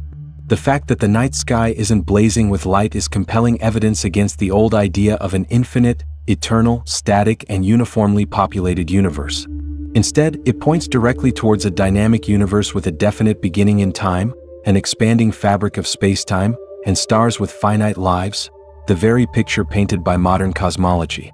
It's a paradox whose resolution opened the door to understanding the Big Bang and the grand evolution of our universe. Banach-Tarski Paradox, duplicating spheres. Prepare yourself now for perhaps the most counterintuitive and mind-bending paradox on our list, one that seems to defy not just common sense, but the very laws of conservation. This is the Banach-Tarski Paradox, a theorem in set theory proven by mathematicians Stefan Banach and Alfred Tarski in 1924. In essence, the theorem states that it is theoretically possible to take a solid ball in standard three-dimensional space, decompose it into a finite number of distinct, non-overlapping subsets, pieces, and then, using only rigid motions, rotations, and translations, no stretching, bending, or altering the pieces themselves, reassemble those pieces to form two identical copies of the original ball. Let that sink in. You start with one solid sphere, cut it into a small number of bizarrely shaped pieces. The theorem originally used 5, though other versions exist. Move those pieces around without changing their size or shape, and somehow end up with 2 spheres, each identical in size and volume to the one you started with. It sounds like mathematical alchemy, a violation of the fundamental principle that you can't create something from nothing, or double the volume of an object simply by rearranging its parts. How can this possibly be true? The key to understanding this paradox, which is, importantly, a mathematically proven theorem within a specific framework, lies in the nature of the pieces involved and a controversial mathematical axiom known as the axiom of choice. Firstly, the pieces into which the sphere is decomposed are not the kind of simple, solid chunks you could cut with a knife. They are incredibly complex, infinitely intricate point sets, so complex, in fact, that they are non-measurable. In mathematics, measure is a concept that generalizes notions like length, area, and volume. Measurable sets are those to which we can consistently assign a size. Familiar shapes like cubes, spheres, and intervals are all measurable. Non-measurable sets, however, are bizarre mathematical constructions that cannot be assigned a meaningful volume or length or area in a way that satisfies all the standard properties we expect volume to have, like additivity. The volume of 2 disjoint pieces should be the sum of their individual volumes. The pieces in the Banach-Tarski decomposition are so scattered and point-like, lacking any coherent interior, that the concept of volume simply doesn't apply to them individually in the standard way. Secondly, the existence of these non-measurable sets, and the ability to perform the decomposition required by the theorem, crucially depends on the axiom of choice, AC. The axiom of choice is a fundamental principle in set theory that asserts, roughly, that given any collection of non-empty sets, it is possible to choose exactly one element from each set, even if the collection is infinite and there is no rule defining how to make the choices. While this sounds intuitively obvious for finite collections, if you have 3 bags each with some apples, you can certainly pick one apple from each bag. It becomes non-constructive and powerful when dealing with infinite collections. AC allows mathematicians to prove the existence of certain objects, like the non-measurable sets needed for Banach-Tarski, without providing an explicit method for constructing them. Here's a highly simplified intuition, which inevitably loses the mathematical rigor of how the paradox works. Involving infinity, imagine the surface of the sphere. It contains infinitely many points. Banach and Tarski showed that, using the axiom of choice, you can partition the points on the sphere, excluding a countable set of rotation points, into a finite number of specific highly complex sets. Let's call them A, B, C, etc. They then identified certain rotations of the sphere.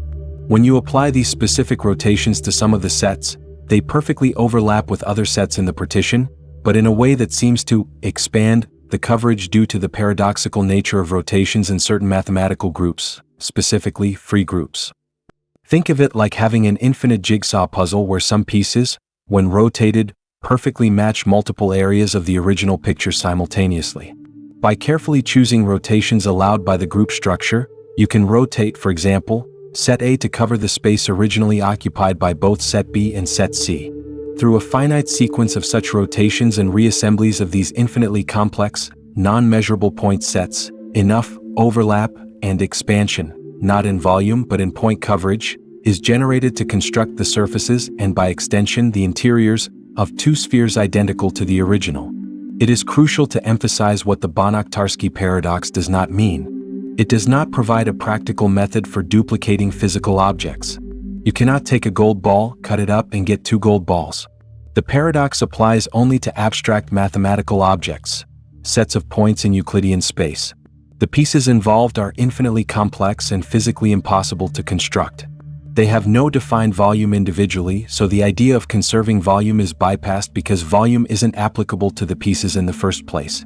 The paradox operates purely within the realm of theoretical mathematics, particularly set theory relying on the axiom of choice. The reaction to the Banach-Tarski theorem was one of astonishment and, for some, discomfort. It seemed so profoundly counterintuitive that it led many mathematicians to question the validity or desirability of the axiom of choice. AC leads to many powerful and essential results in modern mathematics, in analysis, topology, algebra, but it also leads to deeply strange consequences like Banach-Tarski and the existence of non-measurable sets. Some mathematicians explored alternative set theories that do not include AC, or use weaker versions of it, specifically to avoid such paradoxical outcomes. However, most working mathematicians today accept ZFC, Zermelo-Fraenkel set theory with the axiom of choice, as the standard foundation, accepting Banach-Tarski as a surprising but logically valid consequence. The paradox serves as a stark illustration of how mathematical formalism, when pursued rigorously, can lead to results that dramatically diverge from our physical intuition, which is largely based on finite objects and measurable quantities. It reveals the strangeness lurking within the concept of infinity and the unexpected power of abstract axioms like the axiom of choice. It challenges us to accept that the mathematical universe may operate by rules far more bizarre and less intuitive than the physical world we experience daily. It's a testament to the depth and sometimes shocking beauty of pure mathematics. Simpson's paradox, statistical reversal. We now shift our focus to a paradox that arises not from abstract logic or physics, but from the seemingly objective world of statistics and data analysis. Simpson's paradox, named after Edward H. Simpson, who described it in a technical paper in 1951, though related effects were noted by earlier statisticians like Carl Pearson and Udny Yule, reveals a fascinating and potentially misleading phenomenon where a trend or comparison that appears in different groups of data disappears or even reverses when those groups are combined. It's a stark reminder that how we group and analyze data can significantly impact the conclusions we draw, sometimes leading to results that defy initial intuition. Imagine a scenario where a hospital is comparing the success rates of 2 different treatments for a particular medical condition. Let's call them treatment A and treatment B. They analyze the data based on the severity of the condition, dividing patients into 2 groups, those with a mild condition and those with a severe condition. When they look at patients with the mild condition, they find Treatment A was given to 100 patients, and 90 recovered, 90% success rate. Treatment B was given to 500 patients, and 475 recovered, 95% success rate. For mild cases, treatment B appears to be superior. Now they look at patients with the severe condition. Treatment A was given to 400 patients, and 120 recovered, 30% success rate. Treatment B was given to 100 patients, and 25 recovered, 25% success rate. For severe cases, treatment A appears to be superior. Based on this breakdown, it seems treatment B is better for mild cases, while treatment A is better for severe cases. But now, let's look at the overall success rates by combining all the patients, regardless of the severity of their condition. Total for treatment A, 90 recoveries, mild, plus 120 recoveries, severe, equals 210 recoveries out of a total of 100 plus 400 is equal to 500 patients. The overall success rate for treatment A is 210/500 equals 42%. Total for treatment B, 475 recoveries, mild, plus 25 recoveries, severe, equals 500 recoveries out of a total of 500 plus 100 is equal to 600 patients. The overall success rate for treatment B is 500/600 is almost equal to 83.3%. Suddenly, when we combine the groups, treatment B looks overwhelmingly superior overall, 83.3% success versus 42%. This contradicts the finding that treatment A was better for the severe group and treatment B was only slightly better for the mild group. How can treatment B be better overall if treatment A was superior for one subgroup, severe cases? This reversal is Simpson's paradox. It occurs because the sizes of the subgroups being compared are vastly different, and there's a confounding variable, in this case the severity of the condition, that influences both the choice of treatment and the outcome, recovery rate. Let's look closer at the example. Notice that treatment B was disproportionately given to patients with the mild condition, 500B versus 100A, who naturally have a much higher recovery rate regardless of treatment. Conversely, treatment A was disproportionately given to patients with the severe condition, 400A versus 100B, who have a much lower recovery rate. When we combine the data, the large number of successful mild cases treated with B swamps the overall results, making treatment B look better in aggregate, even though treatment A performed better on the harder, severe cases. The severity of the condition acts as a confounding variable, distorting the overall comparison. Simpson's paradox is not just a statistical curiosity, it has significant real-world implications, appearing in fields like medicine, social science, economics, and even sports analytics. Consider a famous real-world example involving graduate admissions data at the University of California, Berkeley, in the 1970s. When looking at overall admission rates, it appeared that men were being admitted at a significantly higher rate than women, suggesting potential gender bias. However, when the data was broken down by individual departments, a different picture emerged. In most departments, women actually had slightly higher admission rates than men, or the rates were very similar. The paradox occurred because women tended to apply in larger numbers to departments with lower overall admission rates, more competitive departments, while men tended to apply more often to departments with higher overall admission rates, less competitive departments like engineering at the time. When aggregated, this pattern created the misleading impression of bias against women overall, whereas the department-level data suggested otherwise, or at least a more complex picture. Another example could involve comparing batting averages in baseball. It's possible for player A to have a higher batting average than player B in the first half of the season and also have a higher batting average than player B in the second half of the season, yet player B could have a higher overall batting average for the entire season. This can happen if, for instance, player A had most of their at-bats during a period when averages were generally lower, perhaps facing tougher pitchers, while player B had most of their at-bats when averages were higher. The key takeaway from Simpson's paradox is the danger of drawing conclusions from aggregated data without considering potential confounding variables or differences in subgroup distributions. Simply looking at overall trends can be highly misleading. To understand the true relationship between variables, it's often crucial to stratify the data, to break it down into relevant subgroups and examine the trends within those groups. However, deciding how to stratify the data, or whether combining data is appropriate, isn't always straightforward. It requires careful consideration of the underlying causal relationships. In the hospital example, Knowing that severity strongly influences recovery, it makes sense to analyze the treatments within each severity group. Combining them obscures the crucial information that doctors were likely assigning treatment more often to the harder cases. In the Berkeley example, analyzing by department revealed the influence of application patterns. Simpson's paradox underscores the importance of critical thinking when interpreting statistics.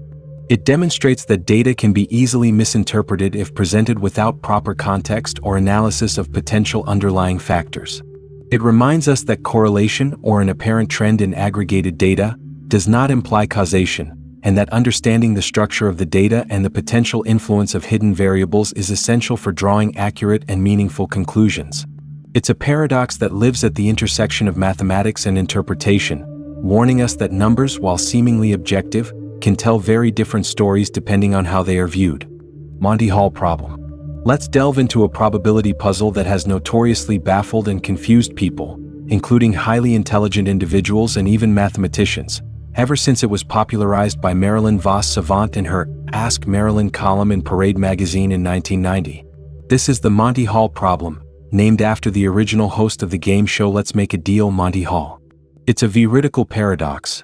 Its conclusion is mathematically true but deeply counterintuitive to most people's initial judgment. The problem is typically stated as follows. Suppose you're on a game show and you're given the choice of 3 doors. Behind one door is a car, behind the other 2 doors are goats. You pick a door, say door 1, but the door is not opened yet. The host, Monty Hall, who knows what's behind each door, then opens one of the other doors, say door 3, revealing a goat. Monty Hall will always open a door you did not pick and will always open a door revealing a goat.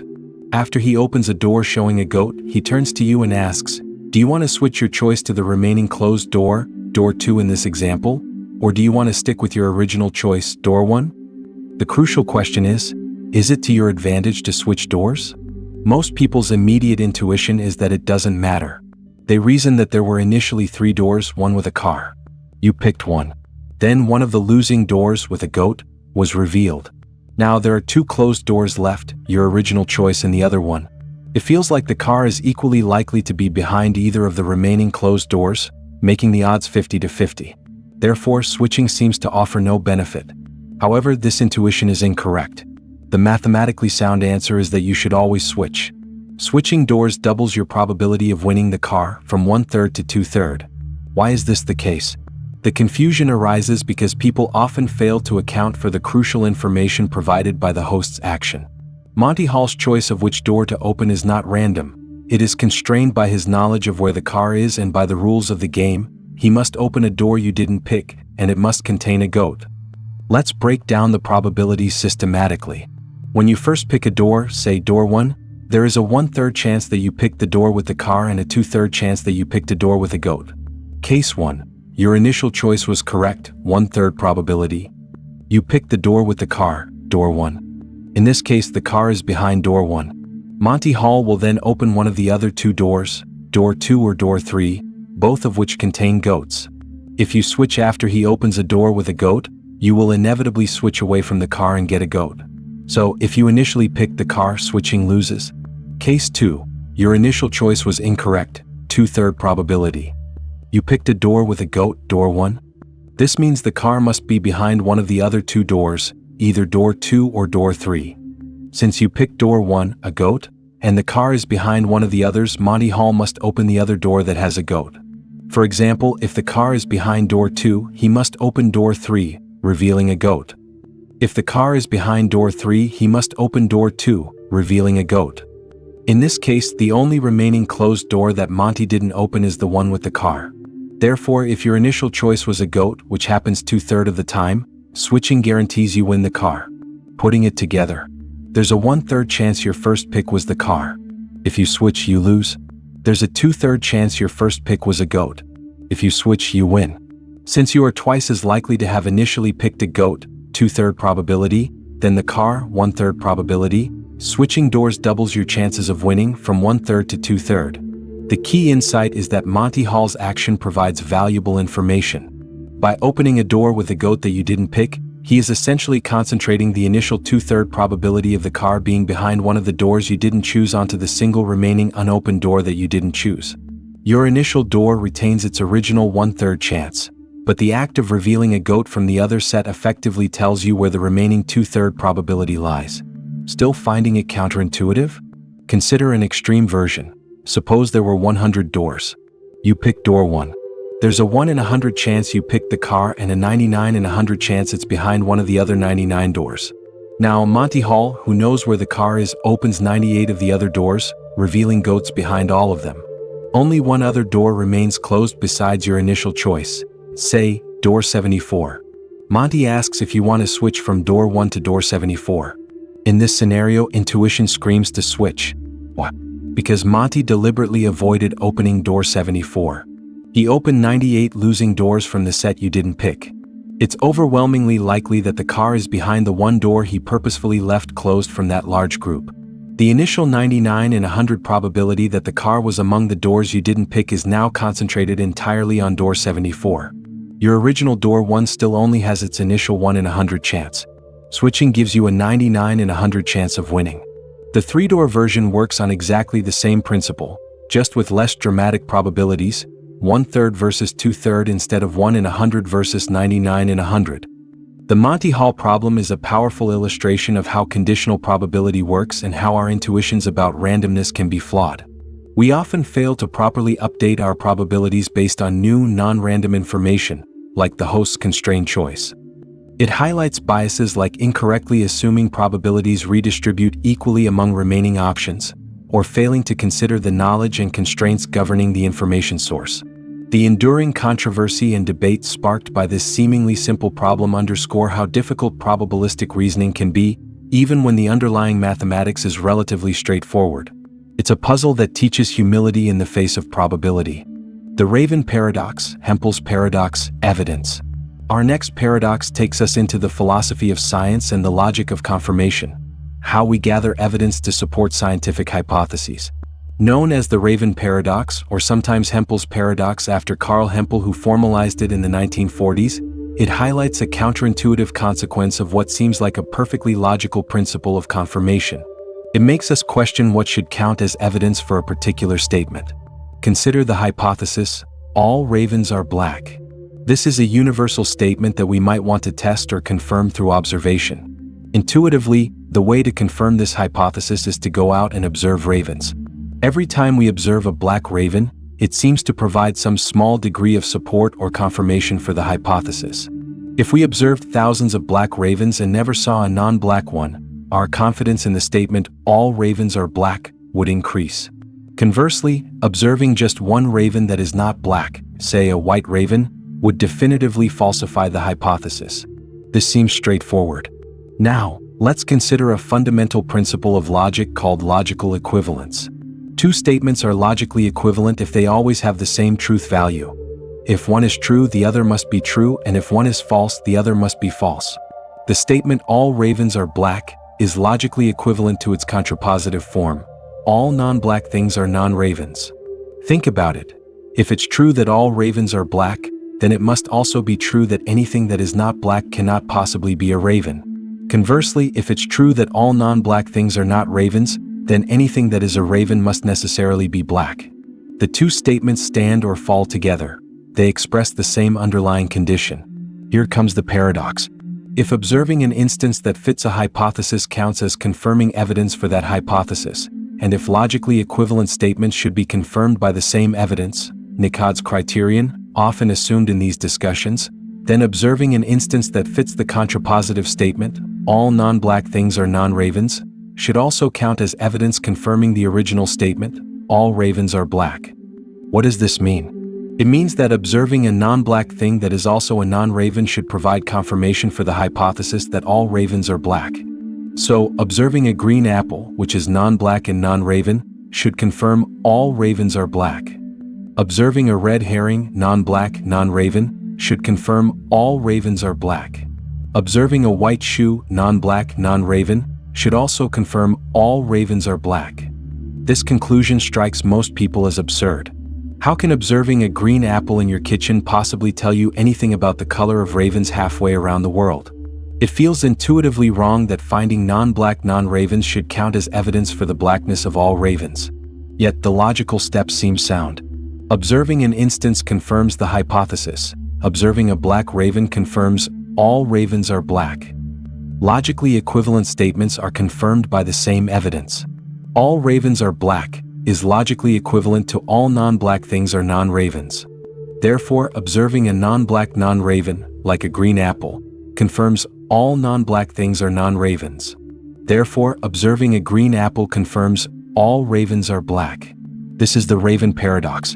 It presents a conflict between a seemingly plausible principle of confirmation, observing instances confirms, and our strong intuition about what constitutes relevant evidence. Numerous solutions and responses have been proposed. Accept the conclusion, confirmation is counterintuitive. Some philosophers, including Hempel himself to a degree, argue that the conclusion is logically correct, even if counterintuitive. Observing a green apple does technically provide an infinitesimal amount of confirmation for all ravens are black.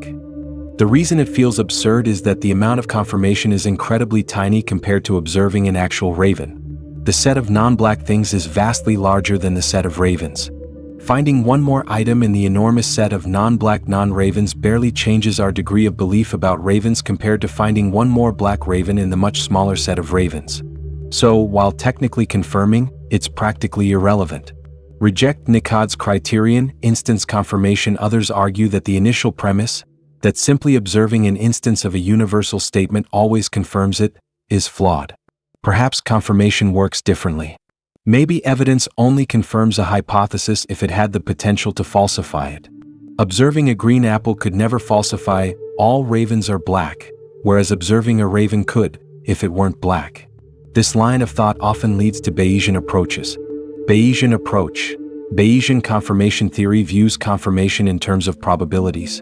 Evidence confirms a hypothesis if it increases the probability of the hypothesis being true.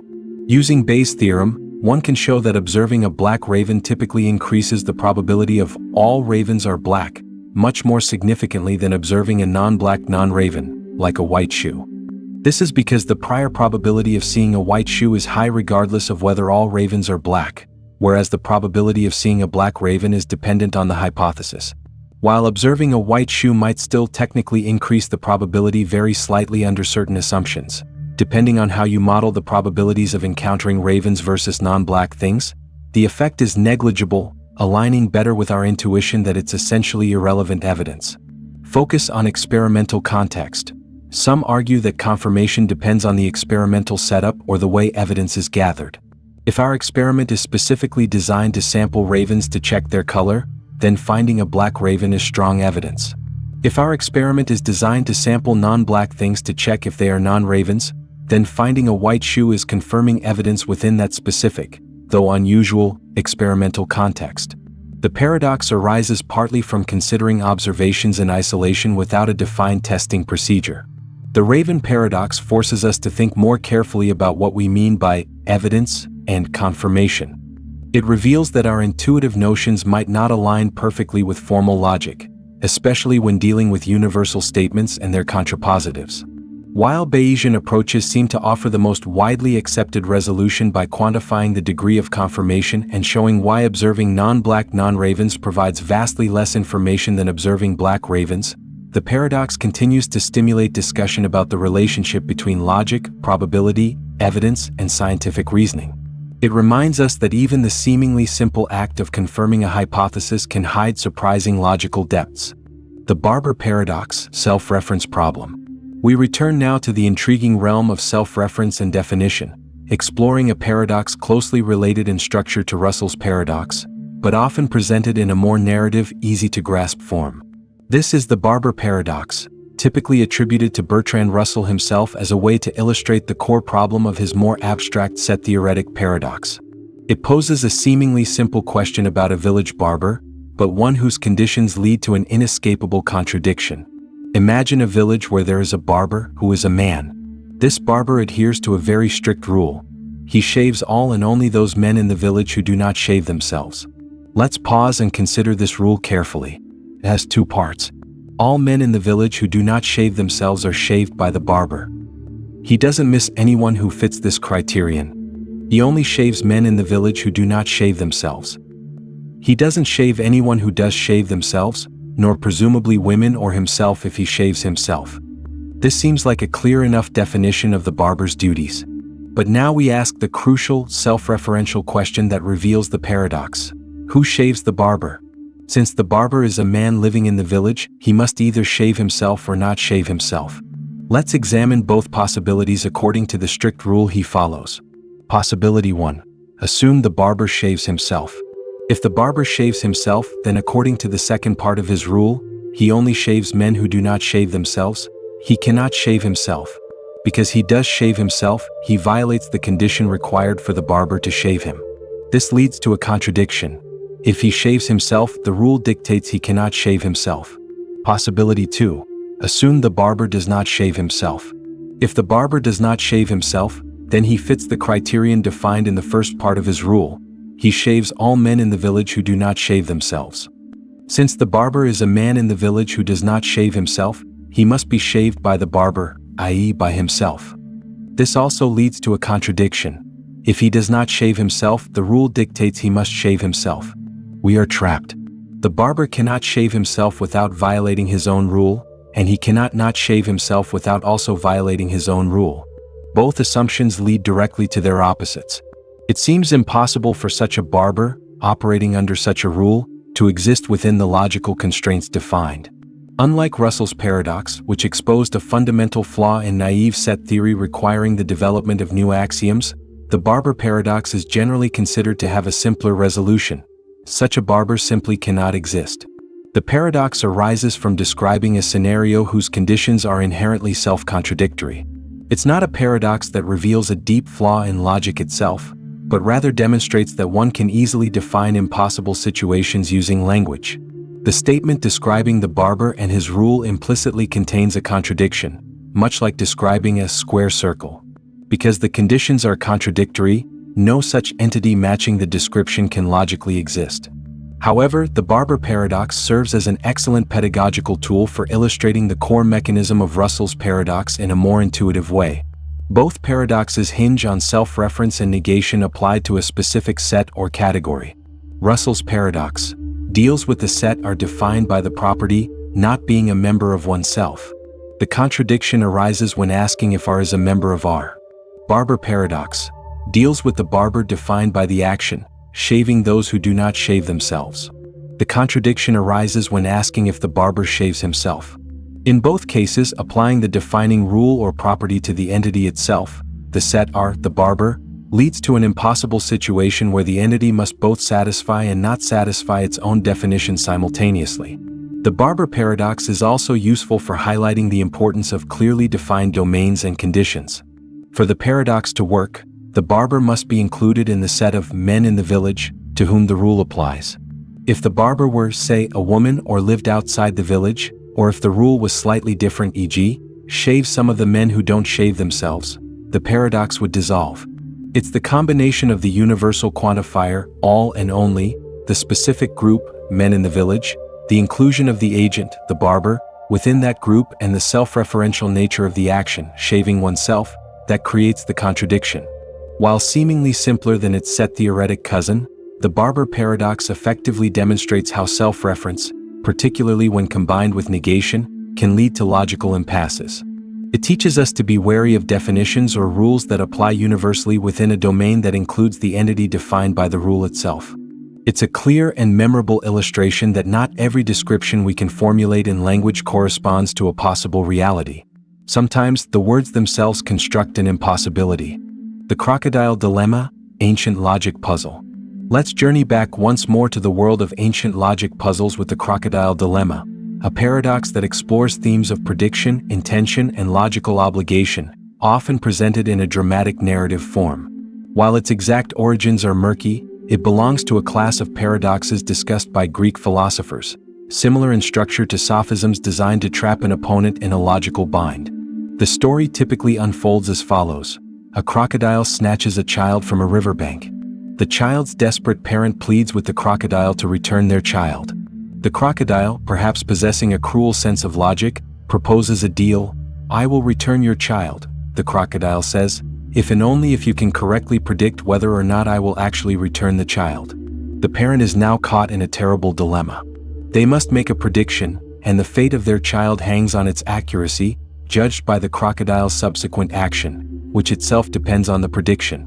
Let's analyze the parent's options. Option 1, the parent predicts, "You will return the child." Now, let's see what the crocodile must logically do according to its own rule. If the crocodile does return the child, then the parent's prediction was correct. But the crocodile's rule states it will return the child only if the prediction is correct. So, in this case, the crocodile fulfills its bargain. However, consider if the crocodile decides not to return the child after this prediction. In this case, the parent's prediction, "You will return the child," becomes incorrect. According to the crocodile's rule, "I will return the child if and only if you predict correctly." If the prediction is incorrect, the crocodile is not obligated to return the child. So, the crocodile can keep the child without violating the letter of its agreement. This option seems potentially dangerous for the parent. If the crocodile is malicious, it can simply choose not to return the child, thereby making the parent's prediction false and justifying its action according to the stated rule. Option 2, the parent predicts, "You will not return the child." Now let's analyze the crocodile's logical position based on this prediction. If the crocodile does return the child, then the parent's prediction, "You will not return," was incorrect. But the crocodile's rule says it will return the child if and only if the prediction is correct. Since the prediction was incorrect, the crocodile returning the child seems to violate its own rule. Now, consider if the crocodile does not return the child. In this case, the parent's prediction, "You will not return the child," becomes correct. But the crocodile's rule states it will return the child if the prediction is correct. So, by keeping the child, making the prediction correct, the crocodile violates the part of its rule that requires returning the child upon a correct prediction. This option seems to create a true paradox for the crocodile. If it returns the child, it violates the condition, prediction was wrong. If it keeps the child, it also violates the condition, prediction was right, so it should have returned the child. The crocodile seems logically trapped by its own cruel bargain, unable to act either way without breaking its stated rule. The Crocodile Dilemma shares structural similarities with the Liar Paradox and other self-referential puzzles involving truth and future action. The core issue is that the condition for the future event, returning the child, depends on the prediction of that very event. What should the parent do? What should the crocodile do? The paradox doesn't offer a clear resolution within its own terms, especially if the parent chooses the second prediction, "You will not return the child." This outcome seems to paralyze the crocodile logically. Some analyses focus on the nature of the crocodile's promise. Is it a genuine logical contract or just a cruel trick? If it's a trick, the crocodile might simply do whatever it pleases regardless of the prediction. The paradox then exists only in the abstract logical structure, not in the practical outcome. Others analyze the timing and nature of prediction and action. Can a future action truly be conditional on a prediction about itself in this way? The prediction is made first and then the action follows. Perhaps the crocodile's statement, involving an if and only if condition linking a future action to a present prediction about that action, is itself ill-formed or inherently paradoxical from the outset. The dilemma also touches on themes of trust and intention. Does the parent trust the crocodile to adhere to logic? Does the crocodile intend to follow its own rule, or is it merely playing a game? The psychological elements complicate the purely logical analysis. From a purely logical standpoint, the second prediction, "You will not return the child," appears to generate a genuine paradox for the crocodile, forcing it into a position where either action violates its stated rule. Some ancient sources suggest a resolution where a judge might decree that the crocodile must return the child, perhaps reasoning that the parent's clever prediction created a situation where return was the only way to potentially resolve the impasse, or perhaps simply prioritizing the child's welfare over the crocodile's flawed logic game. The Crocodile Dilemma, like many ancient paradoxes, serves as a mental exercise exploring the boundaries of logic, prediction, and conditional statements. It reveals how easily self-referential conditions about future events can lead to confusing or contradictory outcomes. It challenges us to think critically about the structure of promises, predictions, and the complex interplay between stating a rule and acting upon it, especially when the action itself is the subject of the rule. It's a captivating story that wraps a sharp logical puzzle within a dramatic, high-stakes narrative. Curry's Paradox, another self-reference logic bomb. Building upon the themes of self-reference and conditional logic we've encountered, particularly with the liar paradox, we arrive at Curry's paradox. Named after the logician Haskell Curry, this paradox is particularly insidious because, in its simplest forms, it seems to allow one to prove any arbitrary statement, no matter how absurd, using seemingly valid logical steps. It demonstrates yet another way in which naive handling of self-reference and implication can undermine logical systems. Unlike the standard liar paradox, this statement is false, which leads to oscillation. True implies false, false implies true. Curry's paradox uses a conditional structure. Consider the following sentence, let's call it C. If this sentence C is true, then arbitrary false statement X is true. For the arbitrary false statement X, you can substitute anything you know or believe to be false. Let's use a common example. If this sentence is true, then Germany borders China.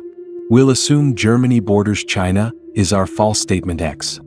Now let's analyze sentence C using standard logical reasoning, specifically the principle of conditional proof. If assuming A allows you to deduce B, then you can conclude if A then B, and modus ponens, if you have if A then B, and you also have A, then you can conclude B. Assume sentence C is true. We make this assumption temporarily as part of a conditional proof. From the assumption C is true, apply modus ponens to C itself. Sentence C has the structure, if C is true, then X is true.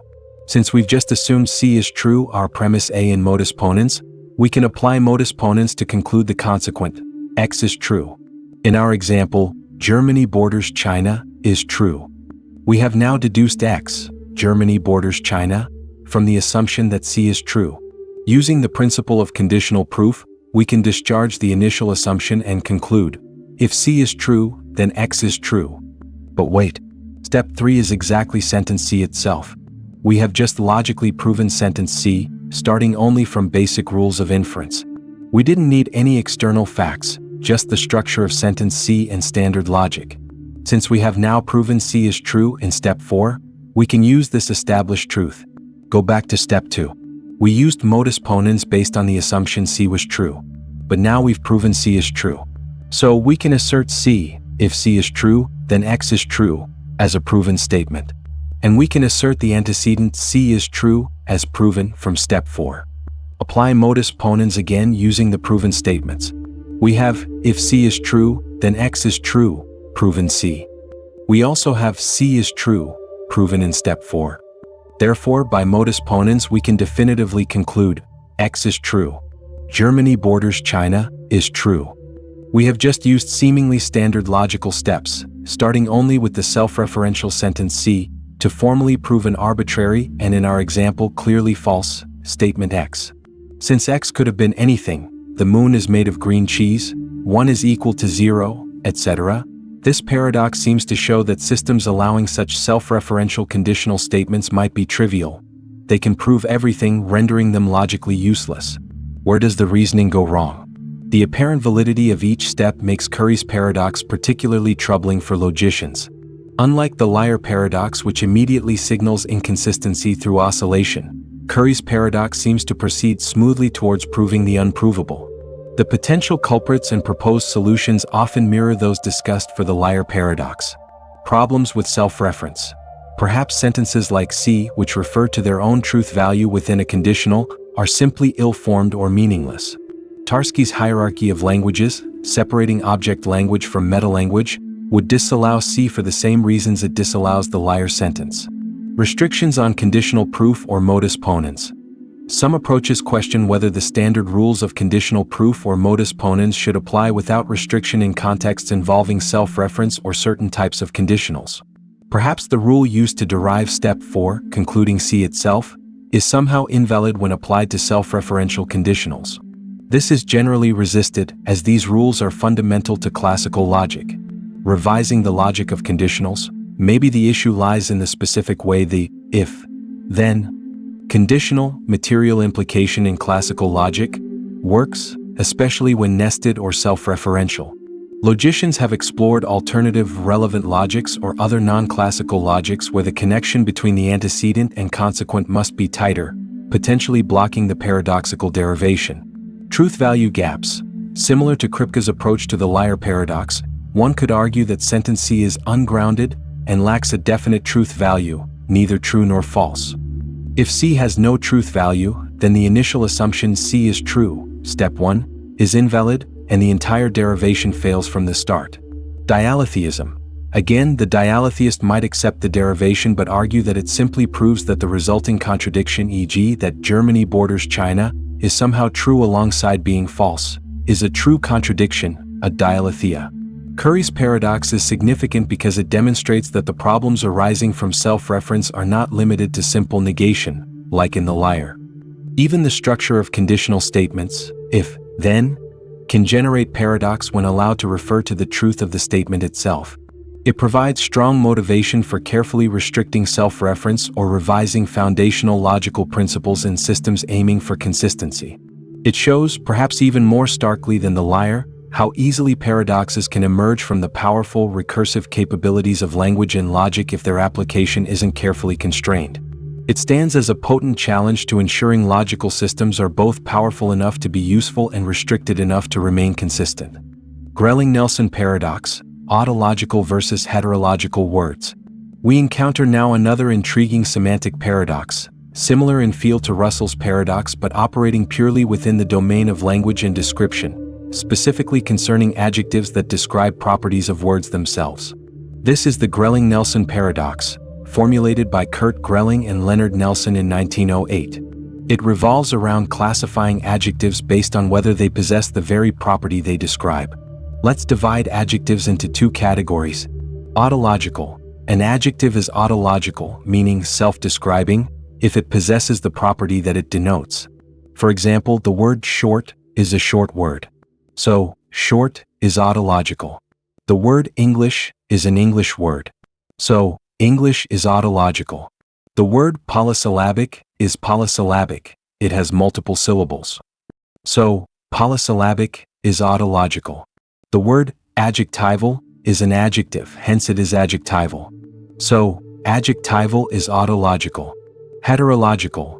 An adjective is heterological, meaning other describing, if it does not possess the property that it denotes. For example, the word long is not a long word, it's quite short. So, long is heterological. The word monosyllabic is not monosyllabic, it's polysyllabic. So, monosyllabic is heterological. The word blue is not blue, it's typically printed in black ink. So, blue is heterological. The word German is not a German word, it's an English word. So, German is heterological. This classification seems straightforward enough. It appears that every adjective describing a property of words should fall neatly into one category or the other. It either describes itself, autological, or it doesn't, heterological.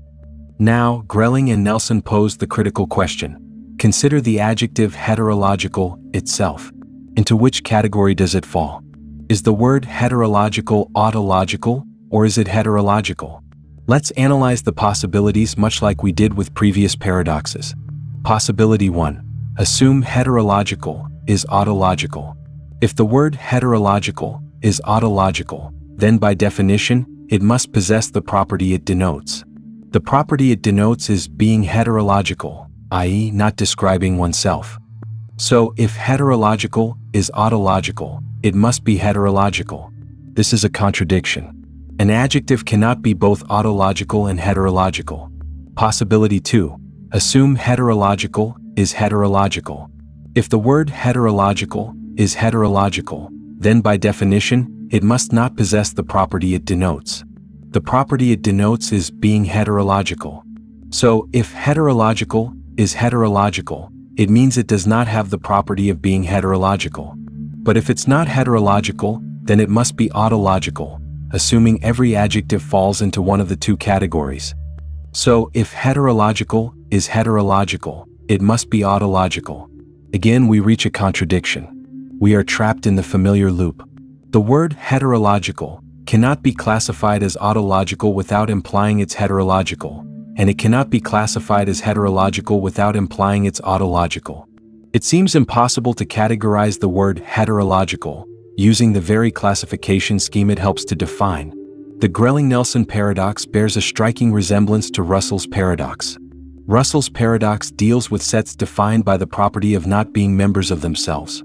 Grelling-Nelson deals with adjectives defined by the property of not describing themselves. Both involve a form of self-reference combined with negation, leading to contradiction when the definition is applied to the entity doing the defining, the set of non-self-membered sets, the word heterological. Like the Barber Paradox, one common way to resolve the Grelling-Nelson Paradox is simply to conclude that the classification scheme itself is flawed, or that heterological, and perhaps its counterpart autological, are not well-defined properties that can be coherently applied in all cases, especially to themselves. Perhaps the very act of defining heterological creates an instability when that definition is turned back on the word itself. Another perspective relates to the scope and precision of the properties being described. Is being short a property of the word short itself, its orthographic representation, or its meaning or its sound? The paradox seems to rely on applying properties somewhat loosely.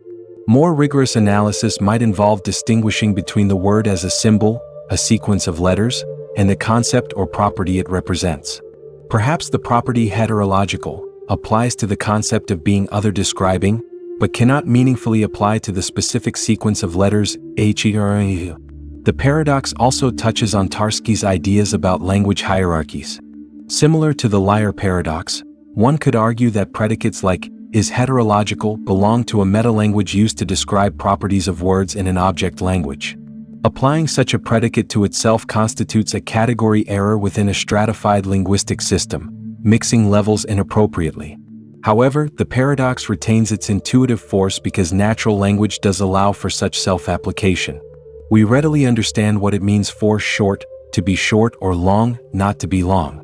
The classification feels natural until we hit the specific problematic word heterological. The Grelling-Nelson Paradox serves as a fascinating linguistic counterpart to Russell's paradox, demonstrating that the problems of self-reference and negation are not confined to set theory or simple truth predicates, is false. They can emerge from classifications based on descriptive properties within language itself. It highlights the difficulty in creating exhaustive and consistent classification systems when those systems must potentially classify the terms used in their own definitions. It's a subtle but sharp reminder of the logical traps that can lie hidden within the seemingly straightforward act of describing descriptions. The paradox of identity, revisiting core question. We now revisit a theme we touched upon earlier with the Ship of Theseus, but it's worth exploring the broader concept, the paradox of identity itself, as a distinct philosophical puzzle. While the Ship of Theseus provides a classic illustration, the core problem is more general. What constitutes the identity of anything, an object, a person, an idea, a nation, over time, especially when it undergoes change? What makes something the same thing despite alterations in its properties, parts, or even its fundamental nature? At first glance, identity seems simple. This chair I see now is the same chair that was here a minute ago. You feel you are the same person you were yesterday. We rely on a sense of stable identity to navigate the world, make plans, assign responsibility, and understand history. Yet, the moment we probe deeper, this stability starts to dissolve, revealing profound paradoxes. The fundamental challenge arises from the tension between identity, sameness, oneness, and change. Everything in the universe is subject to change, from the smallest subatomic particle to the largest galactic cluster. Objects wear out, break, get repaired. Organisms grow, age, learn, forget. Ideas evolve, nations shift borders and governments. If everything is constantly changing, how can anything truly remain the same thing? Let's re-examine the criteria we might use for establishing identity over time. Material substance. One intuitive idea is that identity resides in the physical stuff an object is made of. Something is the same object if it retains the same matter. As we saw with the Ship of Theseus, this criterion quickly runs into trouble. Most complex objects, especially living beings, undergo constant material replacement. If identity requires absolute material continuity, then almost nothing persists for very long. Even seemingly inert objects lose atoms through ablation or gain them through accretion. Strict material identity seems too restrictive to match our everyday understanding of persistence. Spatiotemporal continuity. Perhaps identity lies in an object tracing a continuous path through space and time. An object is the same if it occupies a connected series of locations over a period. This works well for tracking simple physical objects. However, it struggles with cases of fission, one object splitting into two, like an amoeba dividing, which is the original, or fusion, two objects merging into one. It also doesn't fully capture what matters for personal identity. A continuous physical path doesn't guarantee the persistence of the person if consciousness or memory is drastically interrupted or altered. Form or structure. Maybe identity resides not in the specific matter, but in the pattern, form, or structure that the matter takes. The Ship of Theseus remains the same ship because it maintains the same overall structure and arrangement of parts, even if the individual parts change. Similarly, a human body retains its overall form despite cellular turnover. This view allows for change in constituents while preserving identity. However, it faces challenges too. How much can the form change before identity is lost? A ship can be repaired, but what if it's completely redesigned? A person's body changes significantly from infancy to old age. Where is the line drawn? Furthermore, could two things with the exact same form but different histories be considered the same? Function or role. Perhaps identity is tied to the purpose or function an entity serves. The Ship of Theseus is the same because it continues to function as Theseus's ship. A particular government office might be considered the same office over centuries, regardless of the individuals holding it, because it performs the same societal role. This criterion works well for artifacts and institutions but seems less applicable to natural objects or persons, where function isn't always the defining characteristic. Psychological continuity. For persons, as discussed earlier, for conscious beings, identity is often linked to the continuity of mental states, memories, beliefs, desires, personality traits, and a stream of consciousness. This is John Locke's influential view. I am the same person I was yesterday because I remember being that person, and there's a continuous chain of awareness linking my past and present selves. This aligns well with our intuition but faces difficulties with memory loss, personality change, potential future scenarios like brain uploading or perfect copies, as in Parfit's teleporter paradox, and the philosophical question of what constitutes the glue that holds these mental states together as belonging to one person. The paradox of identity arises because none of these criteria seems universally sufficient or necessary on its own, and they can sometimes conflict with each other. The Ship of Theseus pits material identity against spatio-temporal/functional continuity. Amnesia cases pit psychological continuity against bodily continuity. Philosophical thought experiments are designed precisely to push these criteria to their breaking points, forcing us to confront the inconsistencies or ambiguities in our concept of identity. Is identity a real, objective feature of the world, or is it something we impose through language and convention based on what matters for our practical purposes? Perhaps sameness isn't an all-or-nothing concept but comes in degrees, or depends entirely on the context and the question being asked. What counts as the same river for a geographer might be different from what counts for someone studying the specific water molecules. What counts as the same person for legal responsibility might differ from what counts in a close personal relationship after drastic psychological change. Ultimately, the paradox of identity challenges the notion of fixed essences. It suggests that persistence through time might be more complex and perhaps more conventional than our intuition suggests. It forces us to question what properties are truly essential for something to remain itself amidst the flux of existence. It doesn't necessarily mean identity is an illusion, but it strongly suggests our concept of it is multifaceted, context-dependent, and perhaps inherently paradoxical when subjected to rigorous scrutiny. Grappling with it requires acknowledging the dynamic interplay between continuity and change that defines everything in our universe, including ourselves. Short pause. The lottery paradox, introduced by Henry E. Keiberg Jr. in 1961, highlights a potential conflict between seemingly reasonable principles governing rational belief and logical consistency. It suggests that adhering to plausible rules about when it's rational to believe something can lead us to rationally believe a set of statements that are logically contradictory. Consider a large, fair lottery with, say, 1 million tickets, numbered 1 to 1 million. There will be exactly one winning ticket drawn. You know these conditions. Now, consider any specific ticket, for example, ticket 1. What is the probability that ticket 1 will win? It's extremely low, 1 in a million, 0.000001. Given this incredibly low probability of winning, it seems highly rational to believe that ticket 1 will not win. The evidence, the overwhelming odds against it, strongly supports this belief. The same reasoning applies to ticket 2. The probability of it winning is also 1 in a million. Therefore, it seems rational to believe that ticket 2 will not win. We can apply this same logic to every single ticket in the lottery. For ticket 3, it's rational to believe it won't win. For ticket 4, it's rational to believe it won't win. All the way up to ticket 1 million. For each individual ticket I, the probability P ticket I will win is extremely low, making the probability P ticket I will not win extremely high, 0.999999. It seems perfectly reasonable, based on the high probability, to believe for each ticket individually that it will not be the winner. So, we now have a set of 1 million beliefs, each of which appears to be rationally held. Belief 1. Ticket 1 will not win. Rational due to high probability. Belief 2. Ticket 2 will not win. Rational due to high probability. Belief 1 million. Ticket 1 million will not win. Rational due to high probability. However, you also know, as part of the setup, that exactly one ticket will win. This means you also hold another belief based on the rules of the lottery. Belief 0. One of the tickets, from 1 to 1 million, will win. Certainty based on setup. Now, consider the conjunction, the logical, and, of all the beliefs from 1 to 1 million. If you believe each of those statements individually is true, it seems logical that you should also believe their conjunction is true. This is often called the principle of conjunction closure for rational belief.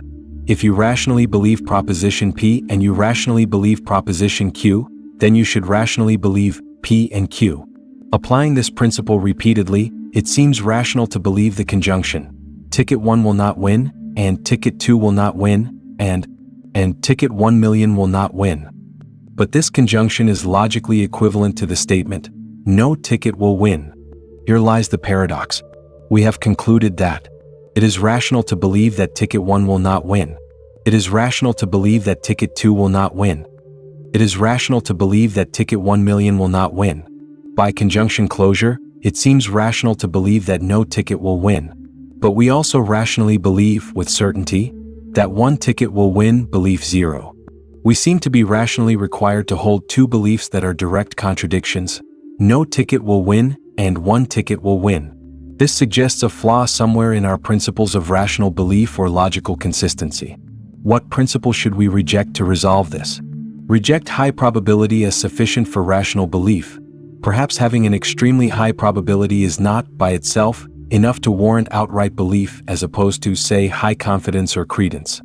Maybe we should only fully believe things that are certain or deductively proven. In this view, you shouldn't actually believe that ticket 1 won't win, even though it's overwhelmingly probable.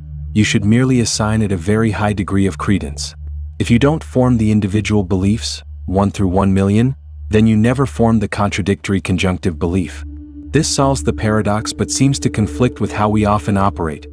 We frequently form beliefs based on strong probabilistic evidence, e.g., believing the bridge won't collapse, believing the sun will rise. Reject the principle of conjunction closure. Another option is to deny that rational belief is closed under conjunction. Maybe it's possible to rationally believe P and rationally believe Q, but not be rational in believing P and Q, especially when dealing with a large number of probabilistically justified beliefs. In the lottery case, you might rationally believe each individual ticket won't win, but not be rational in believing the conjunction that no ticket will win, because you know the conjunction is false. This solves the paradox by blocking the step that leads to the contradiction, but it means giving up a seemingly intuitive principle about combining beliefs. It suggests rationality might apply differently to individual beliefs versus collections of beliefs. Contextualism or pragmatism. Some argue that what counts as rational belief depends on the context or practical stakes. For everyday purposes, believing ticket 1 won't win might be perfectly rational. But in a context where logical consistency across all beliefs is paramount, like in this philosophical analysis, perhaps the standards for rational belief need to be higher, preventing the initial formation of the individual beliefs based solely on probability. Degrees of belief. Bayesianism. Similar to rejecting outright belief based on high probability, a Bayesian approach focuses on degrees of belief, credences, rather than binary belief/disbelief. You would assign a very high credence, e.g. 0.999999, to ticket 1 will not win, but not full belief, credence 1. The conjunction of many high credence beliefs would naturally have a lower credence. multiplying probabilities slightly less than 1 many times results in a smaller number, reflecting the increasing chance that at least one of them is false. The credence in "no ticket will win" would be virtually zero, consistent with the certainty that one ticket will win. This avoids logical contradiction by operating with degrees of confidence rather than absolute belief states. The lottery paradox forces epistemologists to grapple with the precise relationship between probability, evidence, rational belief, and logical consistency. It shows that intuitively plausible principles, like believing what is highly probable and combining rational beliefs, can lead to contradictions when applied systematically, particularly in situations involving large numbers of events where individual probabilities are high but the collective outcome is certain. It prompts a deeper examination of what it truly means to rationally believe something. Abilene Paradox, groupthink failure. We now turn to a paradox rooted not in abstract logic or physics, but in the complex dynamics of human interaction and group decision-making. The Abilene Paradox, identified and described by management expert Jerry B. Harvey, highlights a bizarre situation where a group collectively decides on a course of action that is counter to what any of the individual members actually want to do, primarily because each member mistakenly believes their own preferences are counter to the group's and thus doesn't raise objections. It's a paradox of collective misinterpretation leading to unwanted outcomes, a failure of group communication often driven by a misplaced desire for conformity or conflict avoidance. Harvey illustrated the paradox with a personal anecdote. On a hot afternoon in Coleman, Texas, Harvey, his wife, and his wife's parents are sitting comfortably on a porch playing dominoes. The father-in-law suggests, "Let's get in the car and go to Abilene for dinner." Abilene is 53 miles away, the weather is hot, the car isn't air-conditioned, and the drive would be long and dusty. Harvey thinks this sounds like a terrible idea, but seeing his wife and mother-in-law seem agreeable, he bites his tongue and says, "Sounds like a great idea to me," wanting to be accommodating. His wife also thinks it's a poor suggestion but assumes Harvey and her parents are enthusiastic, so she agrees as well, saying, "Sounds good to me. I just hope your mother wants to go." The mother-in-law, despite preferring to stay home, sees the others seemingly keen on the trip and replies, "Of course I want to go. I haven't been to Abilene in a long time." So, the family piles into the hot car and endures a long, uncomfortable drive to Abilene. They have a mediocre dinner at a cafeteria there. The drive back is equally unpleasant. Finally, back home, exhausted and disgruntled, someone, in Harvey's telling it's the mother-in-law, breaks the silence with a comment like, "Well, that was a great trip, wasn't it?" Harvey, unable to hold back any longer, admits he only went because he thought everyone else wanted to. His wife then confesses the same thing. She only went along to please the others. Finally, the father-in-law, who made the initial suggestion, reveals he only suggested it because he thought the others might be bored and would appreciate an outing. He himself would have much preferred to stay home. They discover, paradoxically, that they all undertook a journey that none of them actually wanted, simply because they failed to communicate their true feelings and assumed they were outliers in the group's perceived desire. This phenomenon, the inability to manage agreement rather than disagreement, is the essence of the Abilene Paradox. Key factors contribute to this paradox. Action anxiety. Individuals feel anxious about acting according to their true desires or beliefs because they fear negative consequences, like being seen as disagreeable, creating conflict, or being ostracized from the group. Negative fantasies. People imagine disastrous outcomes if they do speak their mind, often exaggerating the potential negative reactions of the group. Misinterpretation of silence/agreement. Each member interprets the lack of objection, or even mild positive affirmations, from others as genuine agreement with the proposed course of action. Silence is taken as consent. Pluralistic ignorance. This is a broader social psychology concept where individuals privately reject a particular idea or norm but assume, incorrectly, that most other people accept it, and therefore go along with it publicly. Everyone is conforming to a norm that nobody actually endorses in private. Blaming/scapegoating. Often, after the unwanted outcome becomes clear, the group may seek to blame someone, often the person who made the initial suggestion, even if they didn't truly want it either, rather than acknowledging the collective failure in communication. The Abilene Paradox differs subtly but importantly from groupthink. Groupthink typically involves a cohesive group suppressing dissenting viewpoints in pursuit of consensus, often leading to poor or unethical decisions because alternatives aren't properly evaluated. The Abilene Paradox, however, is specifically about managing agreement, not disagreement. The problem isn't that dissent is suppressed. It's that genuine agreement on not doing something is misinterpreted as agreement on doing it, because no one voices their private reservations. This paradox occurs frequently in organizational settings, families, and social groups. Think of meetings where a decision is made that nobody is truly enthusiastic about, but everyone assumes others support it, so no one speaks up against it. Or consider projects that continue long after key members privately believe they are failing, simply because everyone assumes the others still have faith in it. It can happen in relationships where partners agree to activities neither truly enjoys, each trying to please the other. The consequences can range from minor inconveniences, like a bad trip to Abilene, to major organizational failures, wasted resources, and decreased morale. When groups consistently make decisions that don't reflect the true preferences or judgments of their members, trust erodes and frustration builds. Overcoming the Abilene Paradox requires fostering an environment where honest communication is encouraged and valued, even if it involves expressing dissent or reservations. Key strategies include creating psychological safety. Leaders and group members need to ensure that people feel safe voicing opinions without fear of retribution or ridicule. Explicitly testing assumptions. Instead of assuming silence means agreement, groups should actively solicit opinions and check for understanding. Asking questions like, "What are the potential downsides here?" or "Does anyone have reservations they'd like to share?" can surface hidden disagreements. Legitimizing dissent. Frame disagreement not as conflict, but as a valuable part of the decision-making process. Appoint a devil's advocate or encourage critical evaluation. Using private feedback mechanisms. Sometimes anonymous feedback methods, like surveys or suggestion boxes, can allow individuals to express true feelings without the social pressure of a group setting. Focusing on data and objective criteria. Basing decisions on evidence rather than perceived group feelings can help avoid emotionally driven misinterpretations. The Abilene Paradox serves as a powerful cautionary tale about the pitfalls of group dynamics. It highlights how our desire to conform, avoid conflict, or simply be agreeable can lead entire groups down paths that no single member truly desires. Recognizing this pattern is the first step towards building healthier, more effective communication within any group, ensuring that collective decisions reflect genuine collective will, not just collective misinterpretation. The Paradox of Thrift Economics Puzzle. We now turn to the world of economics to examine a paradox that challenges our intuitive understanding of saving and spending, particularly during times of economic downturn.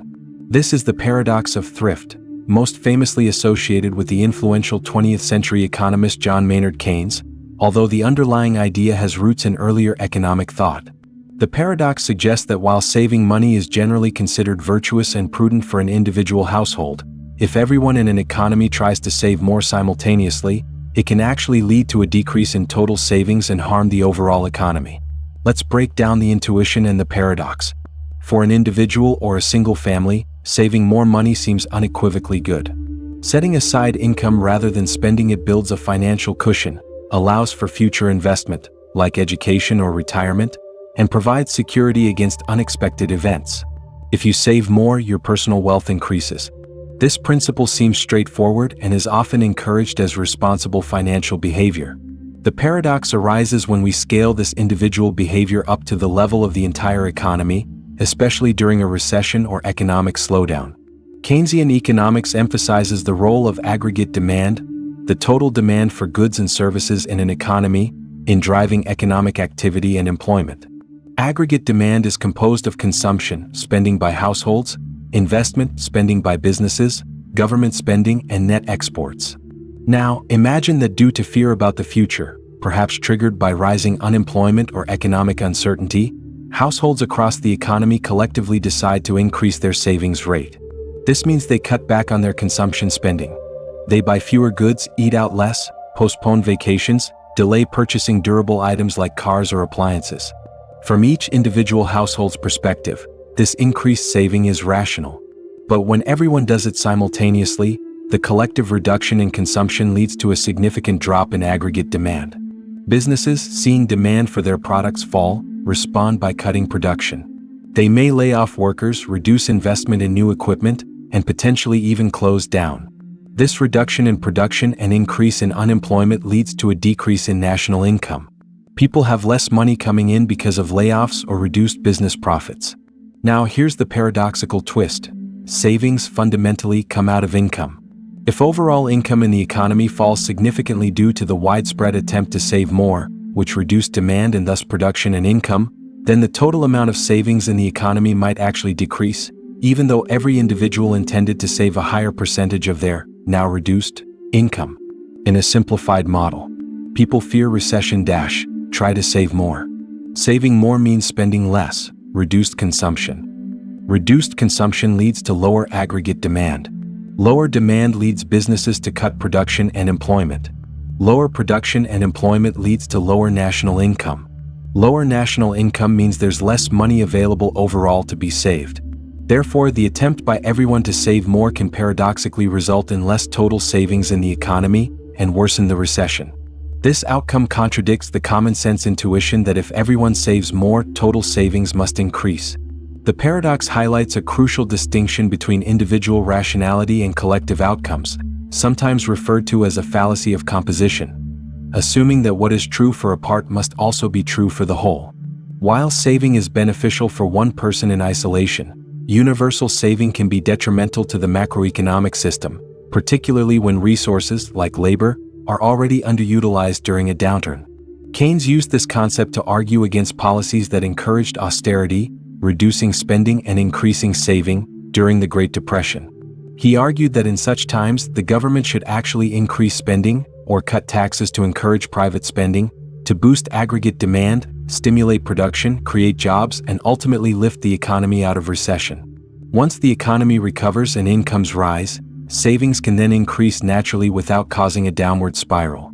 It's important to note the context in which the paradox of thrift is most relevant, primarily during periods of significant unemployment and underutilized economic capacity. In a fully employed, booming economy operating at maximum capacity, increased saving can be beneficial.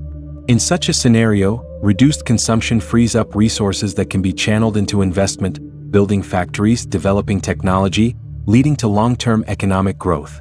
The paradox primarily applies when there is slack in the economy, and a drop in demand leads directly to lower output and income rather than just a reallocation of resources. The paradox of thrift has generated considerable debate among economists. While widely accepted within Keynesian frameworks, economists from classical or neoclassical schools often emphasize the long-run benefits of saving for capital accumulation and growth, arguing that flexible prices and wages should eventually allow the economy to adjust even if demand falls temporarily. They might argue that the paradox relies on assumptions like sticky wages and prices that don't adjust quickly downwards. However, the empirical experience of deep recessions often seems to support the paradox's core insight. Widespread fear leading to simultaneous spending cuts can indeed create a negative feedback loop that deepens the downturn. It highlights the interconnectedness of economic decisions. One person's spending is another person's income. When everyone cuts spending simultaneously, everyone's income potential is reduced. The paradox of thrift serves as a fundamental concept in macroeconomics, illustrating that microeconomic virtues, like individual saving, do not always translate into macroeconomic benefits. It underscores the importance of considering aggregate effects and the potential role for policy intervention, like government spending or monetary policy, to manage aggregate demand, especially during economic crises. It challenges us to think beyond individual financial prudence and understand the complex, sometimes counterintuitive, dynamics of the economy as a whole. The teletransportation paradox, Parfit's problem. We revisit the theme of personal identity, building upon the Ship of Theseus, but now exploring it through the lens of futuristic technology and the very nature of consciousness. This is the teletransportation paradox, heavily associated with the work of philosopher Derek Parfit, particularly his influential book, Reasons and Persons. It uses the science fiction trope of teleportation not just as a travel method, but as a powerful thought experiment to dissect what truly constitutes personal identity. What makes you continue to be you? Imagine a teletransporter machine. As we discussed briefly before, it works as follows. You step into the machine on Earth. It performs an incredibly detailed scan, recording the exact state and position of every single atom and molecule in your body, including the intricate structure and chemical states of your brain cells that encode your memories, personality, and consciousness. Once the scan is complete, the machine on Earth painlessly destroys your original body. Simultaneously, it transmits the vast amount of information gathered during the scan to a receiver machine, perhaps on Mars. The machine on Mars then uses a stock of raw materials, carbon, hydrogen, oxygen, etc., to perfectly reconstruct a body based on the transmitted data. Atom for atom, molecule for molecule, neuron for neuron. A person walks out of the machine on Mars who looks exactly like you, has all your memories up to the moment of the scan, shares your personality, beliefs, and desires, and feels completely continuous with the person who stepped into the machine on Earth. The crucial question Parfit poses is the person who arrives on Mars you?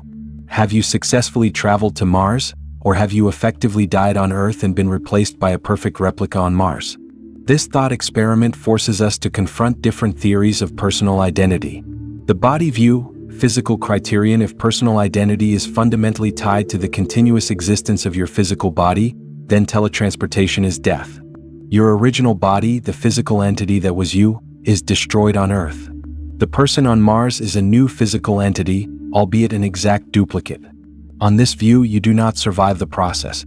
This aligns with a strong intuition many people have, that our physical continuity is essential to who we are. The psychological criterion. If personal identity consists in the continuity of psychological states, memories, character traits, consciousness, then the case for survival seems much stronger. The person on Mars has a direct psychological connection to the person on Earth. They remember stepping into the teleporter, they have all the same intentions and beliefs. This psychological stream seems unbroken, merely transferred to a new physical substrate.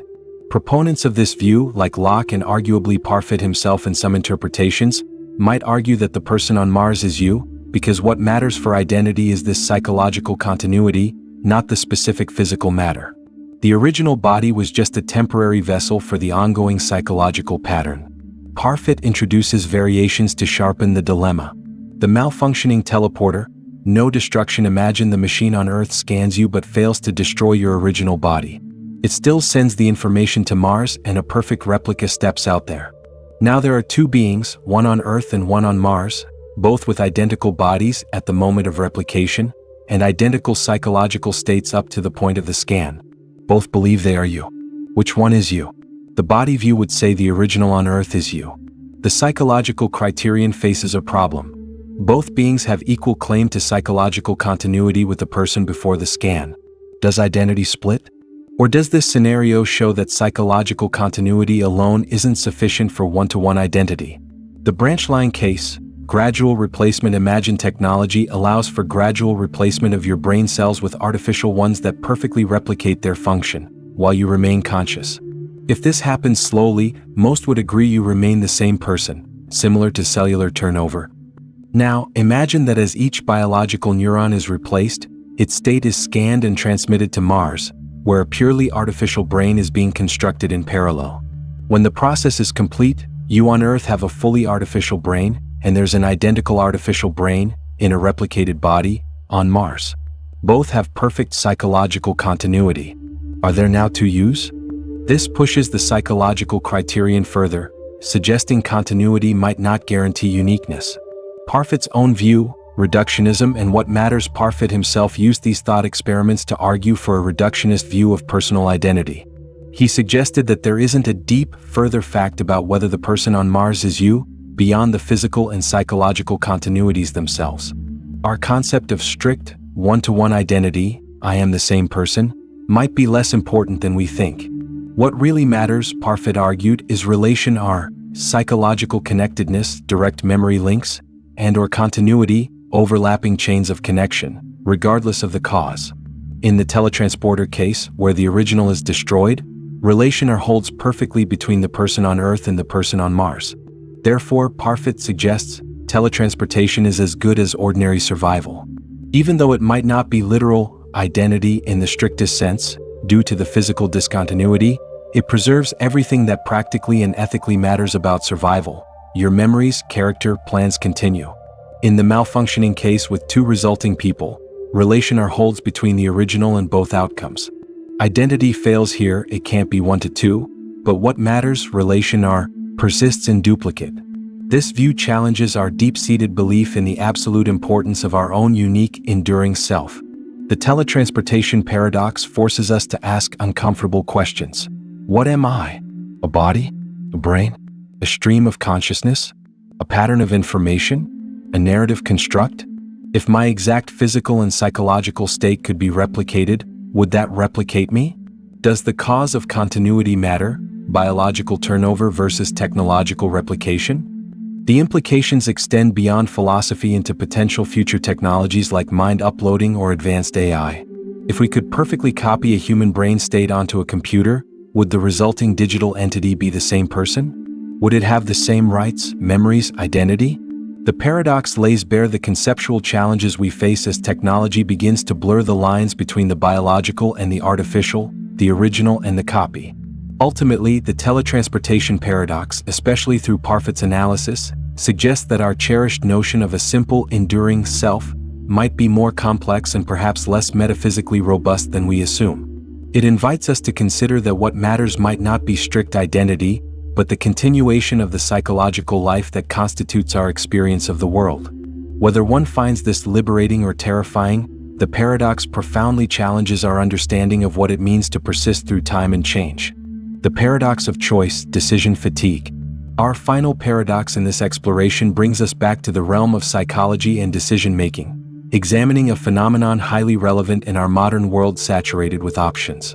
The paradox of choice, popularized by psychologist Barry Schwartz in his book of the same name, argues counterintuitively that while having some choice is good, having too much choice can lead to negative consequences, including anxiety, indecision, dissatisfaction, and even paralysis.